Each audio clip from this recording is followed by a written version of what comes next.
Welcome to 11CA Funstar channel. இன்னைக்கு May 24 and 25 ஒரு current affairs தான் பார்க்க போறோம். Before getting into that, do subscribe our channel and all for my 32 episodes of banking awareness video courses available with free ebook and MCQs. Our app is available in Play Store. 1 year subscription. Make use of the link in description and in the pinned comment. So the first news is National Brothers Day. அதை வந்து நம்ம எப்போ celebrate பண்ணுறோம்? இந்தியாவிலையும் National Brothers Day தான். Globally நம்ம celebrate பண்ணும்போதும் அது ஒன்றும் International Brothers Day சொல்ல மாட்டாங்க, National Brothers Day தான் சொல்லுவாங்க. ஸோ அது என்னைக்கு அப்படின்னு கேட்டிருக்காங்க, which is on May 24th. So இது வந்து யார் ஃபர்ஸ்ட் ஸ்டார்ட் பண்ணா அப்படின்னா டேனியல் ரோட்ஸ் அப்படின்னு சொல்லிட்டு அலபாமா யூஎஸ்ஏல இருக்கிறவர் தான் 2005 பிரதர்ஸோட பாண்டை செலிப்ரேட் பண்ணணுன்றதுக்காக இந்த டேவை வந்து சூஸ் பண்ணார். ஜஸ்ட் ரேண்டம் டே தான். இவர் பயாலஜிக்கல் பிரதர்ஸ் மட்டும் இல்லாமல் cousins, brother in law, even friend figure யாராக இருந்தாலும் பிரதர்ஸ் மாதிரி இருக்கிறவங்களுக்கு இந்த ஒரு டேவை வந்து ஒரு கிராட்டிடியூட் செலுத்துகிற டேவாக இருக்கட்டும் அப்படின்னு சொல்லிட்டு to honour the emotional, social and family support brothers provide இது எல்லாத்தையும் அப்சர்வ் பண்ணணுன்றதுக்காக இந்த டே வந்து சூஸ் பண்ணாங்க. ஸோ அவர் பேர் வந்து டேனியல் ரோட்ஸ். யூஎஸ் அலபாமாவில் ஸ்டார்ட் பண்ணி இப்போது it is all over the world celebrate பண்ணுறாங்க May 24th as a brothers day. Then Africa day அன்னைக்கு ஒரு கான்ஃபரன்ஸ் நடக்குது ரோமில். அதனுடைய மெயின் ஃபோக்கஸ் என்னன்னு கேட்குறாங்க, which is youth inclusion and sustainable energy transition particularly in Africa. So இந்த கான்ஃபரன்ஸோட டாபிக் வந்து எனர்ஜி, யூத் அண்ட் ஃப்யூச்சர்னு வச்சு தான் ஸ்டார்ட் பண்ணுறாங்க. ரோம் இட்டாலியில் pontifical university of Santa Croce அப்படின்ற இடத்துல ஸ்டார்ட் பண்ணுறாங்க. ஸோ இதை ஆர்கனைஸ் பண்ணுறது Harambee Africa international and pontifical university of Santa Croce இவங்க ரெண்டு பேரும் ஜாயின் பண்ணி இந்த ஒரு கான்ஃபரன்ஸை வந்து ஸ்டார்ட் பண்ணுறாங்க. ஸோ இதில் என்ன பேசினாங்கன்னா, ஆஃப்ரிக்காவோட energy challenges and potential, participation include பண்ணணும், யூத் அண்ட் கம்யூனிட்டிஸை எஸ்பெஷலி இன்க்ளூட் பண்ணணும், urgency of energy access, food security and climate ஜஸ்டிஸ்லாம் வந்து ஸ்ட்ரெஸ் பண்ணுறாங்க. Ethical investment and long term energy cooperation ஆஃப்ரிக்காவில் வேணும், practical models for distributed energy system and local இதெல்லாம் வந்து டெவலப்டு கண்ட்ரீஸ் மட்டும் இல்லை நம்மளும் பண்ணணும் அப்படின்னு சொல்லி ஸ்டார்ட் பண்ணுறது தான். ஸோ ஆஃப்ரிக்கா டே எப்போ அப்படின்னு பார்த்தோன்னா May 25. So organisation of African unity அவங்க தான் 1963 ஸ்டார்ட் பண்ணுறாங்க. இப்போ இந்த ஆர்கனைசேஷன் ஆஃப் ஆஃப்ரிக்கன் யூனிட்டி தான் ஆஃப்ரிக்கன் யூனியனாக மாறுது. ஸோ OAU ஆர் AU அப்படின்னு ரெண்டு நேமும் இதில் இருக்குது.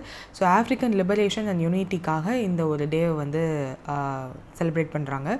ஸோ இதில் வந்து தேர் இஸ் ஆல்சோ அண்ட் இந்த வருஷத்தோட ஆஃப்ரிக்கன் டே இருக்கு இல்லையா, அதனுடைய தீம் வந்து இதுதான், justice for Africans and people of African descent through reparations and Africa we want அப்படின்ற டார்கெட்டோட இந்த டே வந்து போகும். த ஆஃப்ரிக்கா அஜெண்டா 2063 வந்து அவங்க டெவலப்டு கண்ட்ரியாக மாறணும் அப்படின்னு நினைக்கிறாங்க. ஸோ அதை பற்றியும் வந்து ஆஃப்ரிக்கா டே அன்னைக்கு they use to celebrate. And this year வந்து 62nd Africa day they are observing. And African யூனியனோட சேர்பர்சன் பார்க்கும்போது மஹ்மூத் அலி யூசுஃப் 1963 இந்த ஒரு ஆர்கனைசேஷன் வந்து இருக்குன்றது நம்ம முன்னாடியே பார்த்தோம். அண்ட் இந்த பார்ட்டிசிபேஷன்ஸ் பற்றியும் பார்த்துருக்காங்க. So that's it. சீரீஸ் ஏ அப்படின்ற ஒரு டைப் ஆஃப் இட்டாலியன் ஃபுட்பால் சீரீஸில் வந்து எந்த மேனேஜர் வந்து ஹிஸ்ட்ரி மேக் பண்ணியிருக்காரு பை வின்னிங் 3 டிஃப்ரெண்ட் கிளப்ஸுக்காக மேனேஜராக இருந்து அந்த டீமை வந்து வின் பண்ண வச்சதில் ஹிஸ்ட்ரி மேக் பண்ணியிருக்காரு அப்படின்னு கேட்டிருக்காங்க. இப்போ இந்த சீரீஸ், இந்த சீசனோட சீரீஸில் நாப்போலி அப்படின்ற டீமை வந்து வின் பண்ண வச்சுருக்காரு. So this is the historic திங்காக அவங்க வந்து பார்க்குறாங்க. ஸோ அந்த மேனேஜர் பேர் என்னன்னு கேட்டிருக்காங்க, விச் இஸ் ஆண்டோனியோ கான்டே அப்படின்றது தான் அவரோட பேர். இது எங்கே நடந்துச்சு அப்படின்னா டியோகோ ஆர்மாண்டோ மரோண்டா ஸ்டேடியம் இட்டலியில் நடக்குது 24th May அப்போது. ஸோ இந்த சீசனில் லியாரி அப்படின்றவங்கள டிஃபீட் பண்ணி நாப்போலி தான் வந்து செக்யூர் பண்ணுறாங்க வின்னிங் டைட்டில். ஸோ இதில் வந்து சீரீஸ் ஏன்னா என்ன அப்படின்னா, it is a top professional football league இட்டாலியில் நடக்குது. யூரோப்போட டாப் 5 ஃபுட்பால் லீக்ஸில் இதுவும் ஒன்று. 20 கிளப்ஸ் வந்து ஆனுவலி இதில் கண்டெஸ்ட் பண்ணுவாங்க. ஸோ அதில் வின் பண்ணுறவங்களுக்கு தான் டைட்டில். இந்த தடவை தான் நாப்போலி அப்படின்ற கிளப் வந்து வின் பண்ணியிருக்கு.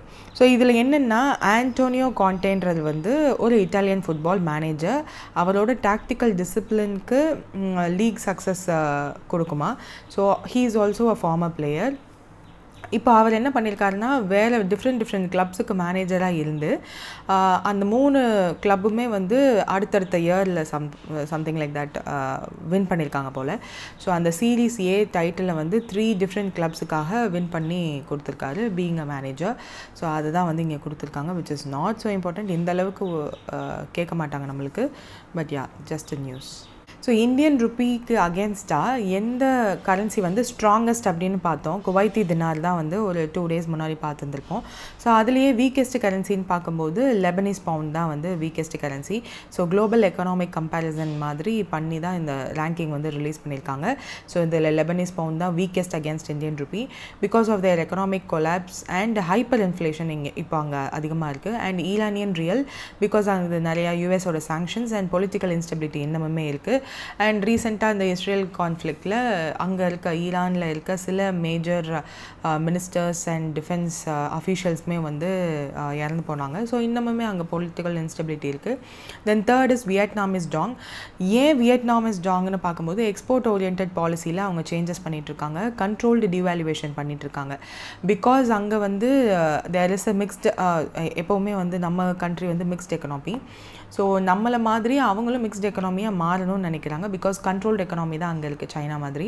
ஸோ அவங்களும் லிபரல் பண்ணணும் பிகாஸ் சைனா +1 ஸ்ட்ராட்டஜியை யூஸ் பண்ணி அவங்க இன்வெஸ்ட்மெண்ட்ஸ் வந்து எடுத்துக்கணும்னு நினைக்கிறாங்க. ஸோ இது ரீசெண்டாக நடந்துகிட்ருக்கிறது தான், நம்ம நிறையா இது மாதிரி பார்த்துருக்கோம். அவங்களும் வந்து அண்ட் மெக்சிகோ, இவங்க நம்ம 3 பேர் தான் காம்படிட்டர்ஸாக இருக்கும். சைனா +1 ஸ்ட்ராட்டஜியை இந்த 3 கண்ட்ரியுமே வந்து இன்வெஸ்ட்மெண்ட்ஸ் எல்லாத்தையும் அட்ராக்ட் பண்ணணுன்றதுக்காக நிறைய விஷயங்கள் பண்ணிகிட்ருக்காங்க. Market economy, command economy and mixed economy, இந்த 3 இது இருக்குது. So India is a mixed economy. நம்ம வந்து மார்க்கெட்டில் இருக்கிற மாதிரி விட்டுறவும் மாட்டாங்க, கமாண்ட் பண்ணுற மாதிரி சைனா மாதிரி கமாண்ட் எக்கனாமியும் கிடையாது. நம்ம mixed economy which means market என்ன இருக்கோ மார்க்கெட் ரேட்டு படியே விடுவோம். But if there is any sudden fluctuation கவர்மெண்ட்டோ இல்லை கவர்மெண்ட் ஏஜென்சிஸோ வந்து இன்டர்ஃபியர் பண்ணுவாங்க. ஃபார் எக்ஸாம்பிள் ருப்பியோட டிப்ரிசியேஷன் அதிகமாகும்போது ஆர்பிஐ உள்ள வந்து என்ன மாதிரி ஸ்டெப்ஸ் எல்லாம் எடுத்தாங்க நம்ம ஏற்கனவே பார்த்துருக்கோம். OMO purchases, VRR options, rupee dollar exchange and அவங்களோட ஃபாரின் எக்ஸ்சேஞ்சே வந்து செல் பண்ணுற அளவுக்கு போனாங்க. ஸோ அதெல்லாம் வந்து mixed economy will do. Market economy வந்து யூஎஸ் மாதிரியான எக்கனாமி, மார்க்கெட் என்ன டிசைட் பண்ணுதோ அதுதான், யாருமே வந்து இன்டர்ஃபியர் பண்ண மாட்டாங்க.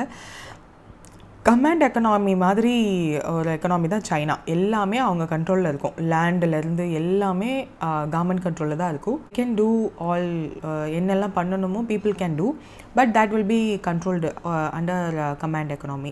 அதாவது government will be taking command over that. So அந்த மாதிரி தான் வியட்நாமஸும் இருந்துச்சு. பட் வியட்நாம் இப்போது அந்த மாதிரி இருந்தால் வி கான்ட் அட்ராக்ட் மோர் இன்வெஸ்ட்மெண்ட்டுன்றதுனால கொஞ்சம் ஈஸ் ஆஃப் டூயிங் பிஸ்னஸ்க்காக மிக்ஸ்டு எக்கனாமியாக மாற்றலாம் அப்படின்னு சொல்லி கொஞ்சம் கொஞ்சமாக சேஞ்சஸ் நடந்துட்டுருக்கிறதுனால அவங்களோட கரன்சியுமே வந்து ஃப்ளக்சுவேஷனில் இருக்குது. Then Sierra Leone which is a very சின்ன கண்ட்ரி அண்ட் வீக் இன்ஸ்டிடியூஷன்ஸ் அங்கே இருக்கிறதுனால. அண்ட் இது எல்லாத்தையும் ஜஸ்ட் ரீட் இட், அவ்வளோதான், வேறு ஒன்றும் இல்லை. Top most strongest currency and weakest currency ரெண்டையுமே வந்து டாப் 5 மட்டும் பார்த்தா கூட போதும் தான்.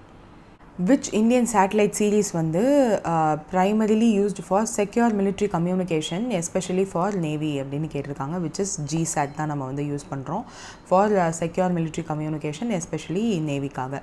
ஸோ இது ஆக்சுவலாக எப்போ ஏன் இந்த நியூஸ் வந்திருக்கு அப்படின்னா குளோபல் ரேங்கிங் வந்து பண்ணியிருக்காங்க, top 5 military satellites and space assets வந்து லிஸ்ட் பண்ணியிருக்காங்க. ஸோ அதில் வேர்ல்டு வைடாக எப்படி இருக்குது, எதெல்லாம் வந்து ஃபர்ஸ்ட் 5 ஒரு இது அப்படி இருக்குதுன்னு பார்க்கும்போது நம்மளோட கண்ட்ரி வந்து 4th பொசிஷனில் இருக்குது. ஸோ ஃபர்ஸ்ட் இருக்கிறது AEHF, யுனைடெட் ஸ்டேட்டோட செக்யூர் மிலிட்ரி கம்யூனிகேஷனுக்காக இந்த சேட்டலைட் வந்து அவங்க யூஸ் பண்ணுறாங்க. ஜாம் ரெசிஸ்டன்ஸ்லாம் இருக்கும், குளோபல் கவரேஜ் இருக்கும் அதனால.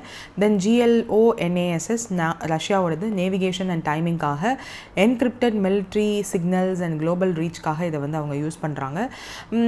யோகன் அப்படின்றது வந்து சைனாவோடது ரீகான்சனைன்ஸ் அண்ட் சர்வேலன்ஸ்க்காக அவங்க யூஸ் பண்ணுறாங்க. ஆப்டிக்கல் SAR இமேஜிங் எல்லாத்துக்குமே it will be capable of using that. நம்மளோடது 4th இருக்குது GSAT, இந்தியாவோடது military communication, multi band secure links for naval forces கொடுக்கறதுக்கு GSAT will be useful. And the 5th one is Galileo, which is European யூனியனோடது navigation and டைமிங்காக அவங்க use பண்ணிக்கிறாங்க. Encrypted PRS for government and military யூஸ்க்காக they are using this. So இதில் இந்த AEHF அப்படின்றது அப்படின்றது யூஎஸோடதா. ஸோ அதோட ஃபுல் ஃபார்ம் என்னென்னா advanced extremely high frequency system அப்படின்றது. ஸோ யூஎஸோட defence next generation satellite communication சிஸ்டமாக அதை யூஸ் பண்ணுறாங்க. Global, secure, protected and jam resistant and extremely high frequency ல கூட அதனால ஆப்ரேட் பண்ண முடியுன்றதுனால இதுதான் வந்து strongest of all. ஸோ அதனால ஃபர்ஸ்ட் பொசிஷனில் இருக்குது. தென் ரஷ்யாவோட GLONASSன்னு பார்க்கும்போது ஃபுல் ஃபார்ம் வந்து global navigation satellite system. So அதுதான் வந்து ஃபுல் ஃபார்ம் ஃபார் திஸ். யூஎஸோட ஜிபிஎஸ் இருக்கு இல்லையா, அதை கவுண்டர் பார்ட்டாக இதை க்ரியேட் பண்ணாங்க. So global positioning, navigation and timing பிஎன்டிக்காக இதை யூஸ் பண்ணிக்கிறாங்க. And services for both civilian and military use ரெண்டுக்குமே இதை வந்து யூஸ் பண்ணிக்கிறதா சொல்கிறாங்க. மீடியம் எர்த் ஆர்பிட்டில் இது வந்து இருக்கும். குளோபல் கவரேஜ் கொடுக்கும். மெயின்லி மிலிட்ரி அப்ளிகேஷன்ஸ்க்கு யூஸ் பண்ணுறாங்க. பட் சிவில்ஸ்க்கும் யூஸ் பண்ணுறாங்க. சிவில் பர்பஸ்க்குன்னு பார்க்கும்போது வேரியஸ் பிளாட்ஃபார்ம்ஸ்க்கு அவங்களோட சிக்னல்ஸ் எல்லாமே வந்து கரெக்டாக போய் சேர்றது they are using this. Then Yogan satellite series ன்றது வந்து சைனாவோடது. ஒரு strategic reconnaissance and surveillance காக யூஸ் பண்ணுறாங்க. ஆப்டிக்கல் இமேஜிங் இங்கே கொடுத்துருக்கிறது தான். And synthetic aperture radar SAR imaging, அதுக்கப்புறம் எலக்ட்ரானிக் இன்டெலிஜென்ஸ், அதுதான் ELINT கேப்பபிலிட்டி கொண்டது தான் இந்த satellite. Real time intelligence, surveillance and ரீகான்சனன்ஸ்க்கு யூஸ் பண்ணுறாங்க. லேண்டு, மேரிடைம் ரெண்டு சைடுமே வந்து மானிட்டர் பண்ணுறதுக்காக திஸ் வில் பி யூஸ்ஃபுல். இந்தியாவோட GSAT is for full form வந்து ஜியோ ஸ்டேஷனரி சேட்டலைட். GSAT-7 வந்து இந்தியன் நேவிக்காகவே நம்ம இந்த சேட்டலைட் வந்து இருக்குது. செக்யூர் ரியல் டைம் அண்ட் கம்யூனிகேஷன்ஸ்லாம் வந்து கொடுக்கும். சப்மரைன்ஸ், ஏர்க்ராஃப்ட், ஷிப் இது எல்லாத்துக்குமே வந்து செக்யூர் ரியல் டைம் கம்யூனிகேஷன் இந்த ஒரு சேட்டலைட்டே கொடுக்கும். And there is a multi frequency bands too இதுலேயே. GSAT சீரீஸே வந்து இந்தியன் நெட்ஒர்க் சென்ட்ரிக் வார்ஃபேர் கேப்பபிலிட்டியை இன்க்ரீஸ் பண்ணுறதுக்கு உதவுச்சு. அண்ட் நம்மளோட ஃபாரின் கம்யூனிகேஷன் அசட்லேயுமே வந்து நம்மளை ரொம்ப ரெசிலியண்ட்டாக இருக்க வச்சுச்சு. தென் கெலிலியோன்னு பார்க்கும்போது high precision positioning and timing சர்வீசஸ்க்காக யூரோப்பியன் யூனியன் யூஸ் பண்ணிக்கிட்டாங்க. இதில் பப்ளிக் ரெகுலேட்டட் சர்வீசஸ் அதுதான் PRS. ஸோ இது வந்து கவர்மெண்ட் ஆத்தரைஸ்டு யூசர்ஸ் மட்டும்தான் இதை டிசைன் பண்ணி யூஸ் பண்ணுறாங்க. மிலிட்ரி அண்ட் எமர்ஜென்சி சர்வீசஸ் ரெண்டுக்குமே இது வந்து யூஸ் ஆகும். என்கிரிப்டடாக இருக்கும். ரிலையபிலிட்டி வந்து அதிகமாக இருக்குன்றதுனால யூரோப்பியன் டிஃபென்ஸ் ஆப்ரேஷன்ஸ்க்கு they use this. So this is the top 5 satellites, military satellites and space assets oda list. That's it. Busiest airport in the world based on passenger traffic படி ஒரு list வந்து release பண்ணியிருக்காங்க. அதில் top பொசிஷனில் இருக்கிறது யாருன்னு கேட்டிருக்காங்க.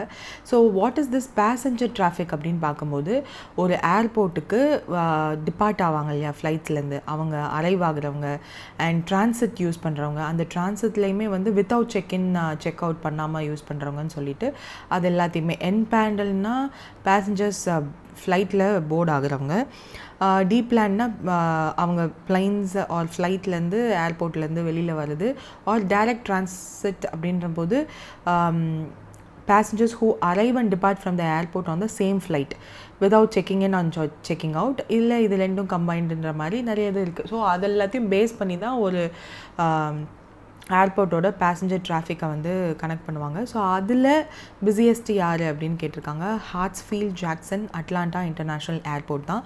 So top 10 busiest airport in the world passenger traffic பேஸஸில் லிஸ்ட் பண்ணியிருக்காங்க. அதில் ஹார்ட்ஸ்ஃபீல்ட் ஜாக்சன் அட்லாண்டா யூஎஸில் இருக்கிற ஏர்போர்ட் தான் ஃபஸ்ட்டு. ஸோ அதுக்கப்புறம் துபாய் இன்டர்நேஷ்னல், தேர்ட் வந்து டல்லாஸ், ஃபோர்த் டோக்கியோ, ஃபிஃப்த் வந்து லண்டன். இதில் வந்து டாப் 10ல் நம்மளோட கண்ட்ரி எது இருக்குது அப்படின்னு பார்த்தோன்னா Indira Gandhi international airport new டெல்லியில் இருக்கிறது தான் வந்து 9th பொசிஷனில் இருக்குது. ஸோ அதர் தென் தட் யூஎஸோடது தான் வந்து மோஸ்ட்லி லிஸ்டட் ஒன், அண்ட் சைனாவோடது ஒன்று தான் இருக்குது, Shanghai China. So that's the list here. So இது எதுக்காகன்னா ஜஸ்ட் டு கிவ் த ஏர்போர்ட்டுக்கு வந்து ஒரு நேம் கொடுக்குற மாதிரி. ஸோ அதுக்காக மட்டும்தான், வேறு ஒன்றும் இல்லை. ஓகே, ஐ ஹோப் இந்த நியூஸ் வந்து எல்லாருக்குமே நேரம் தெரிஞ்சிருக்கும். எவ்வளோ அமௌண்ட் என்ன ஏது எல்லாமே தெரிஞ்சிருக்கும். நிறைய இடத்துல போய் நீங்கள் வந்து what is this economic capital frame work, ஏன் ஆர்பிஐ ட்ரான்ஸ்ஃபர் பண்ணுறாங்க, எதுக்காக கவர்மெண்ட் வாங்குகிறாங்க, இதோட பொலிட்டிக்கல் சைடு என்ன அப்படின்றதெல்லாம் நிறைய அன்வான்ட் திங்ஸ் எல்லாம் பார்த்துருப்பீங்க.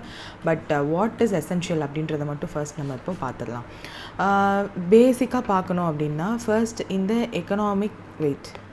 எக்கனாமிக் கேபிட்டல் ஃப்ரேம் ஒர்க் அப்படின்னா என்னன்னு நம்மளுக்கு தெரியணும். அண்ட் ஏன் இதை ஃப்ரேம் பண்ணுறாங்க, யார் இதுக்கு ஸ்டார்ட் பண்ணால், இதெல்லாம் வந்து நம்மளுக்கு ஃபர்ஸ்ட் தெரியணும். ஸோ ஸ்டார்ட் பண்ணும்போது பார்த்தா ஆர்பிஐ இஸ் நார்மலாக எல்லா பேங்க் மாதிரியும் அதுக்கிட்டையும் ஆர்பிஐ கிட்டேயும் வந்து மணி இருக்கும், அசெட் இருக்கும், like foreign exchange currencies, gold, Indian government பாண்ட்ஸ்னு எக்ஸெட்ரா. இந்த மாதிரி நிறையா அவங்களும் வந்து பிஸ்னஸ் பண்ணுற ஒரு ஆள் தான். நாட் ப்ராஃபிட் ஓரியன்ட், பட் கவர்மெண்ட்டுக்காக பண்ணுற ஒருத்தவங்க தான். ஸோ ரெகுலர் பேங்க்ஸ் மாதிரி இவங்களுக்கும் நிறையா ரிஸ்க் இருக்கும். என்ன ரிஸ்க் இருக்கும்? நிறைய டைப் ஆஃப் ரிஸ்க் இருக்குது. ஒரு பேங்க்குக்கு என்னெல்லாம் ரிஸ்க் இருக்கோ அதெல்லாம் கேல்குலேட் பண்ணி எப்படி ப்ரொவிஷன்ஸ் வைக்கணுமோ அதே மாதிரி ஆர்பிஐயும் has to do some provisions. So like emergency loans கொடுக்கணும் வீக் பேங்க்ஸுக்கு அப்படின்னா they have to give. Stabilise பண்ணணும் ருப்பியை. இப்போ ரீசெண்டாக நடந்த ருப்பி டிப்ரிசியேஷன் அப்போது எப்படி ஸ்டெபிளைஸ் பண்ணுறதுக்காக உள்ளே வந்தாங்களோ அந்த மாதிரி ஈவன் அவங்களுக்கு லாஸ் ஆனாலும் அந்த ப்ராசஸில் தே have to stabilise the rupee. So அந்த மாதிரி சில வேலைகள் வந்து அவங்களுக்கும் இருக்கும். ஸோ இந்த ரிஸ்க் எல்லாத்தையும் மேனேஜ் பண்ணி ஃபினான்ஷியலி ஸ்ட்ராங்காக at the end of the financial year இருக்கணும் அப்படின்றதுக்காக ஃபினான்ஷியல் சேஃப்டி குஷன் அப்படின்னு ஒன்று வச்சுப்பாங்க. ஸோ இதுதான் எக்கனாமிக் கேபிட்டல். இதுக்காக உருவாக்கப்பட்ட ஃப்ரேம் ஒர்க் தான் economic capital frame work.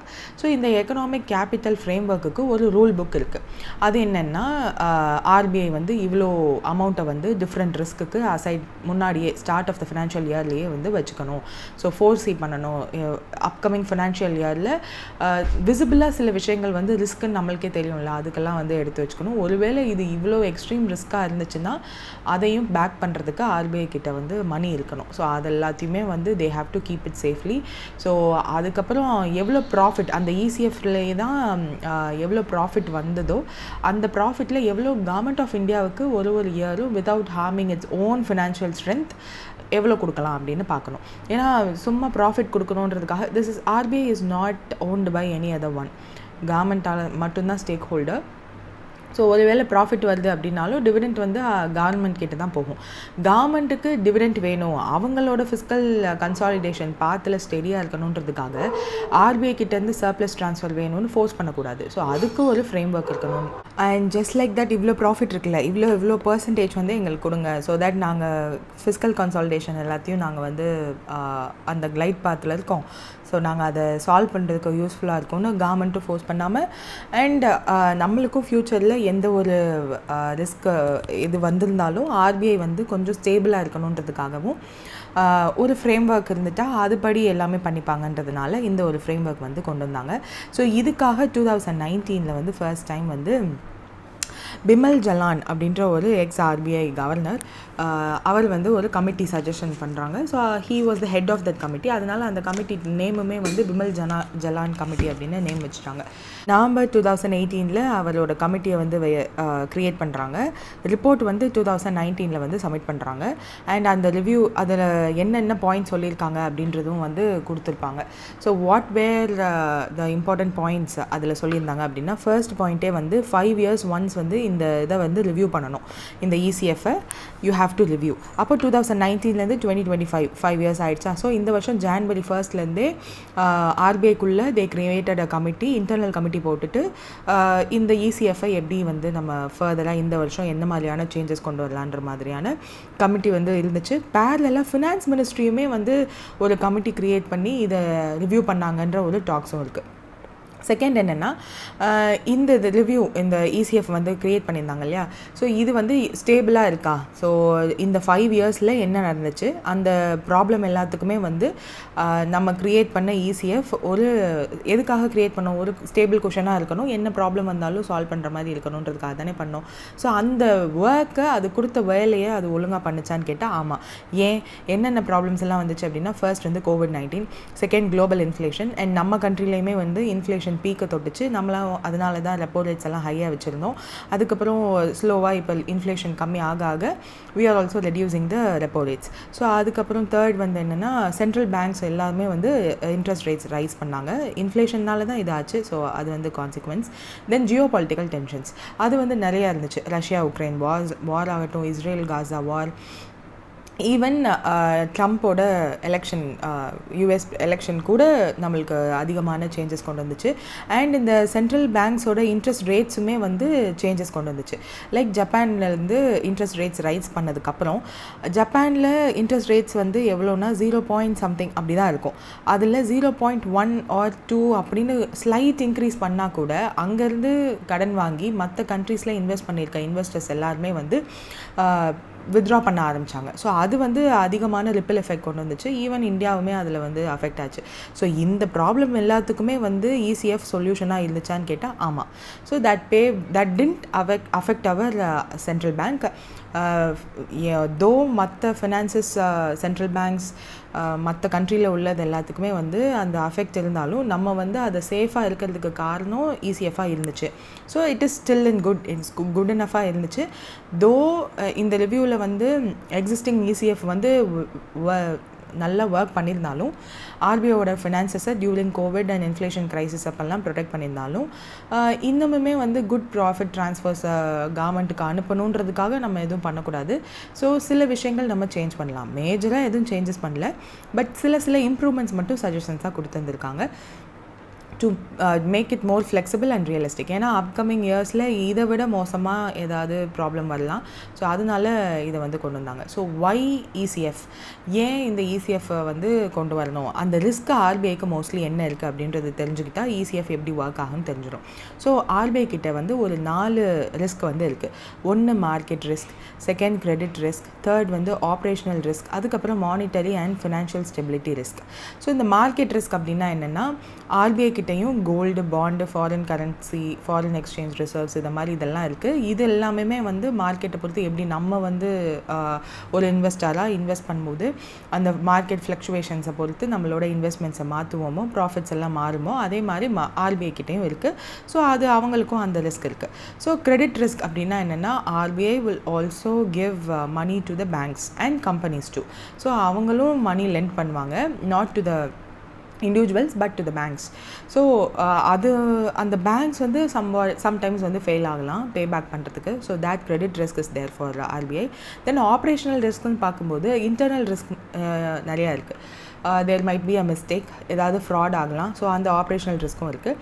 Then monetary and financial stability is financial சிஸ்டமே கொலாப்ஸ் பண்ணிடும். ஸோ எமர்ஜென்சி மணி ஆர்பிஐ கிட்ட எப்போவுமே இருக்கணும் to stabilise the country. So இதெல்லாம் தான் 4 major risk for RBI. So அதுக்காக தான் அவங்க வந்து எக்கனாமிக் இசிஎஃப் வந்து அவங்க மெயின்டைன் பண்ணணும்னு நினைக்கிறாங்க. So what are the expected shortfalls அப்படின்னு சொல்லிட்டு ரிஸ்க் எல்லாத்தையும் கேல்குலேட் பண்ணிவிட்டு அதோட இன்டர்நேஷ்னல் ரிஸ்க் கேல்குலேஷன்ஸும் பண்ணுவாங்க. இது எல்லாத்தையும் கேல்குலேட் பண்ணிவிட்டு செப்பரேட் மணி பஃபர் வந்து ஒரு ரிஸ்க்குக்குமே வந்து RBI has to keep aside. So இப்போ ஃபார் எக்ஸாம்பிள் மார்க்கெட் ரிஸ்க் பஃபர்னால் என்னென்னா ஆஃப் பேலன்ஸ் ஷீட் எக்ஸ்போஷரும் வந்து they have to take into risk calculations.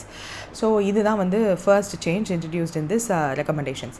So market ரிஸ்கில் ஆஃப் பேலன்ஸ் ஷீட் எக்ஸ்போஷர்ஸ் அப்படின்னா என்னென்னா certain times derivatives, forward, swaps இதிலெல்லாம் கூட ஆர்பிஐ வந்து இன்வால்வ் ஆகிருக்கலாம். இப்போ ரீசெண்டாக நடந்த ருப்பி டாலர் ஸ்வாப் வந்து ஃப்யூச்சர் டேட்டுக்கு தான் வந்து வச்சுருக்காங்க. ஸோ அந்த ஸ்வாப்ஸ் எல்லாம் வந்து இனிமேல் தான் வரப்போகுது. ஸோ அந்த டைமில் ருப்பி டாலரோட டிஃப்ரென்ஷியேஷன் ரொம்ப அதிகமாக இருந்துச்சு அப்படின்னா there is a risk. So அந்த ரிஸ்க் கேல்குலேஷன் ஆஃப் பேலன்ஸ் ஷீட்டில் இருக்கிற எக்ஸ்போஷருக்கும் ரிஸ்க்கு கேல்குலேட் பண்ணணும் மார்க்கெட் ரிஸ்க் ஆப்ரேஷன்ஸில் அப்படின்னு சொல்லியிருக்காங்க. ஏன் இதை சொல்லியிருக்காங்கன்னா இதுக்கு முன்னாடி பேலன்ஸ் ஷீட் எக்ஸ்போஷர்ஸ் அப்படி மட்டும்தான் இருந்துச்சு. இப்போ ஆஃப் பேலன்ஸ் ஷீட் எக்ஸ்போஷர்ஸும் இன்க்ளூட் பண்ணுங்கன்னு சொல்லியிருக்காங்க. ஸோ இதன் மூலிமா ஆர்பிஐக்கு மோர் ஃப்ளெக்சிபிலிட்டி கிடைக்கும். அவங்களோட ரிஸ்க் பஃபர் லெவல்ஸை வந்து இன்னும் அதிகமாக அவங்களால சேர்த்து வைக்க முடியும். அண்ட் மார்க்கெட் கண்டிஷன்ஸை பொறுத்து இது மாறவும் செய்யும். பிகாஸ் ஆஃப் பேலன்ஸ் ஷீட் எக்ஸ்போஷர்ஸும் இம்பார்ட்டண்ட். ஸோ அதுவும் வந்து இப்போ இருக்க இன்ஸ்டபிலிட்டியில் அதுதான் வாலட்டிலிட்டிலேயே அதிகமாக இருக்குது. ஸோ வாலட்டிலிட்டி இண்டெக்ஸ்லேயுமே வந்து there is a wide volatility range. நம்ம ரீசெண்டாக கூட அதை பார்த்துருந்தோம். And minor foreign exchange currencies like USD, EUR, there are நம்ம மோஸ்ட்லி வந்து என்ன மேஜர் கரன்சிஸ் யூஎஸ்டி, நம்ம அந்த 5 SDR கரன்சிஸ் இருக்கும் இல்லையா, ஸோ அதை மட்டும் கன்சிடர் பண்ணாமல் there are certain minor foreign currencies too. So நம்ம குட்டி கண்ட்ரீஸ் பக்கத்தில் இருக்க கண்ட்ரீஸ் கூட நம்ம வந்து ஓன் ருப்பீஸில் நம்ம ட்ரேட் பண்ணிக்கலாம் அப்படின்னு சொல்லிட்டு சைனிங் வார்னிங்லாம் பண்ணியிருப்போம். ஸோ அந்த கரன்சிஸையுமே வந்து இன்க்ளூட் பண்ணணும் இனிமேல் மார்க்கெட் ரிஸ்க் பஃபரில் அப்படின்னு சொல்லியிருக்காங்க. So technical method to directly calculate from the price change instead of the bond yield சேஞ்சும் வந்து சொல்லியிருக்காங்க. ஏன்னா இதுக்கு முன்னாடிலாம் வந்து ஒரு பாண்ட் இருக்குது, அது யூஎஸ் பாண்டுன்னு வச்சுக்கோங்களேன், அதனுடைய ஈல்டை பொறுத்து நீங்கள் ரிஸ்க் பஃபர் வைங்கன்ற மாதிரி இருந்துச்சு. பட் இனிமேல் வந்து டைரெக்டாக டெக்னிக்கல் மெத்தட்ஸ் யூஸ் பண்ணி ப்ரைஸ் சேஞ்சஸை கேல்குலேட் பண்ணுறதுக்கு there are many more mathematical method. So அதெல்லாம் யூஸ் பண்ணிவிட்டு அதையும் இன்க்ளூட் பண்ணுங்கள். ஸோ இதெல்லாம் தான் ரியல் ரிஸ்க்ஸ். இதுக்கு முன்னாடி வந்து ரொம்ப பர்டிகுலராக இந்தளவுக்கு மைன்யூட்டாக சொல்லாமல் இருந்தது. இப்போ கொஞ்சம் ரிஃபைன் பண்ணியிருக்காங்க, அவ்வளோதான், வேறு ஒன்றும் இல்லை, குட்டி குட்டி சேஞ்சஸ் தான். Then credit risk and operational risk ரெண்டுலேயுமே வந்து எந்த ஒரு சேஞ்சஸுமே சொல்லலை. RBI will keep 1% of its balance sheet value as a buffer for both operational risk and credit risk. Then monetary and financial stability is a major one. So இதுக்கு முன்னாடிலாம் வந்து 4.5 to 5.5% தான் வந்து ஆர்பிஐயோட பேலன்ஸ் ஷீட்டில் நீங்கள் வந்து மானிட்டரி அண்ட் ஃபினான்ஷியல் ரிஸ்க் ஸ்டெபிலிட்டிக்கு வச்சுக்கலாம் அப்படின்ற மாதிரி சொல்லியிருந்தாங்க. ஸோ இது ஸ்டார்ட் பண்ண இயர் 2019 அப்படின்றதுனால 2019லேருந்து 22 வரையும் 5.5% வச்சுட்டு இருந்தாங்க. ஸோ அப்போ ரெக்கமெண்டேஷனில் அதை தான் இருந்தது. அதுக்கப்புறம் 6.5 வரையும் நீங்கள் கூட்டிக்கலாம் அப்படின்ற ஒரு ஆப்ஷன் இருந்ததுனால FY23 என்ன பண்ணாங்க, 6%ன்னு வச்சாங்க. அதுக்கப்புறம் last year FY24 6.5 which is the maximum ECF buffer. So அதை வந்து வச்சுருந்தாங்க, which is the normal thing. ஆனால் இப்போ என்ன சொல்லியிருக்காங்கன்னா இதிலேயே 5 ± 1.5% நீங்கள் வச்சுக்கலாம் அப்படின்னு சொல்லியிருக்காங்க, விச் இஸ் 3.5%லேருந்து 6.5% வரையும் you can have it as a monetary and financial stability risk buffer அப்படின்னு சொல்லிட்டு.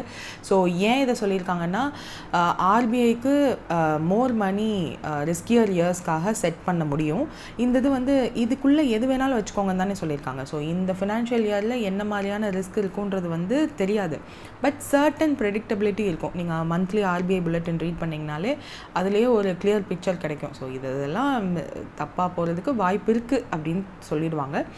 அதையும் மீறி அவுட் ஆஃப் த ஹேண்ட் போச்சுன்னா அது ஒன்றும் பண்ண முடியாது. ஸோ அந்த மாதிரி மோர் ரிஸ்க்காக மணியை செட் அசைட் பண்ணணும் அப்படின்னா they can have for that year வந்து ஒருவேளை 6.5 வச்சுக்கலாம். இல்லை அப்கமிங் இயர்ஸ் ஸ்மூதராக தான் இருக்கும், எந்த ஒரு பொட்டன்ஷியல் ரிஸ்க்கும் தெரியல அப்படின்ற போது 3.5 வச்சுக்கலாம்.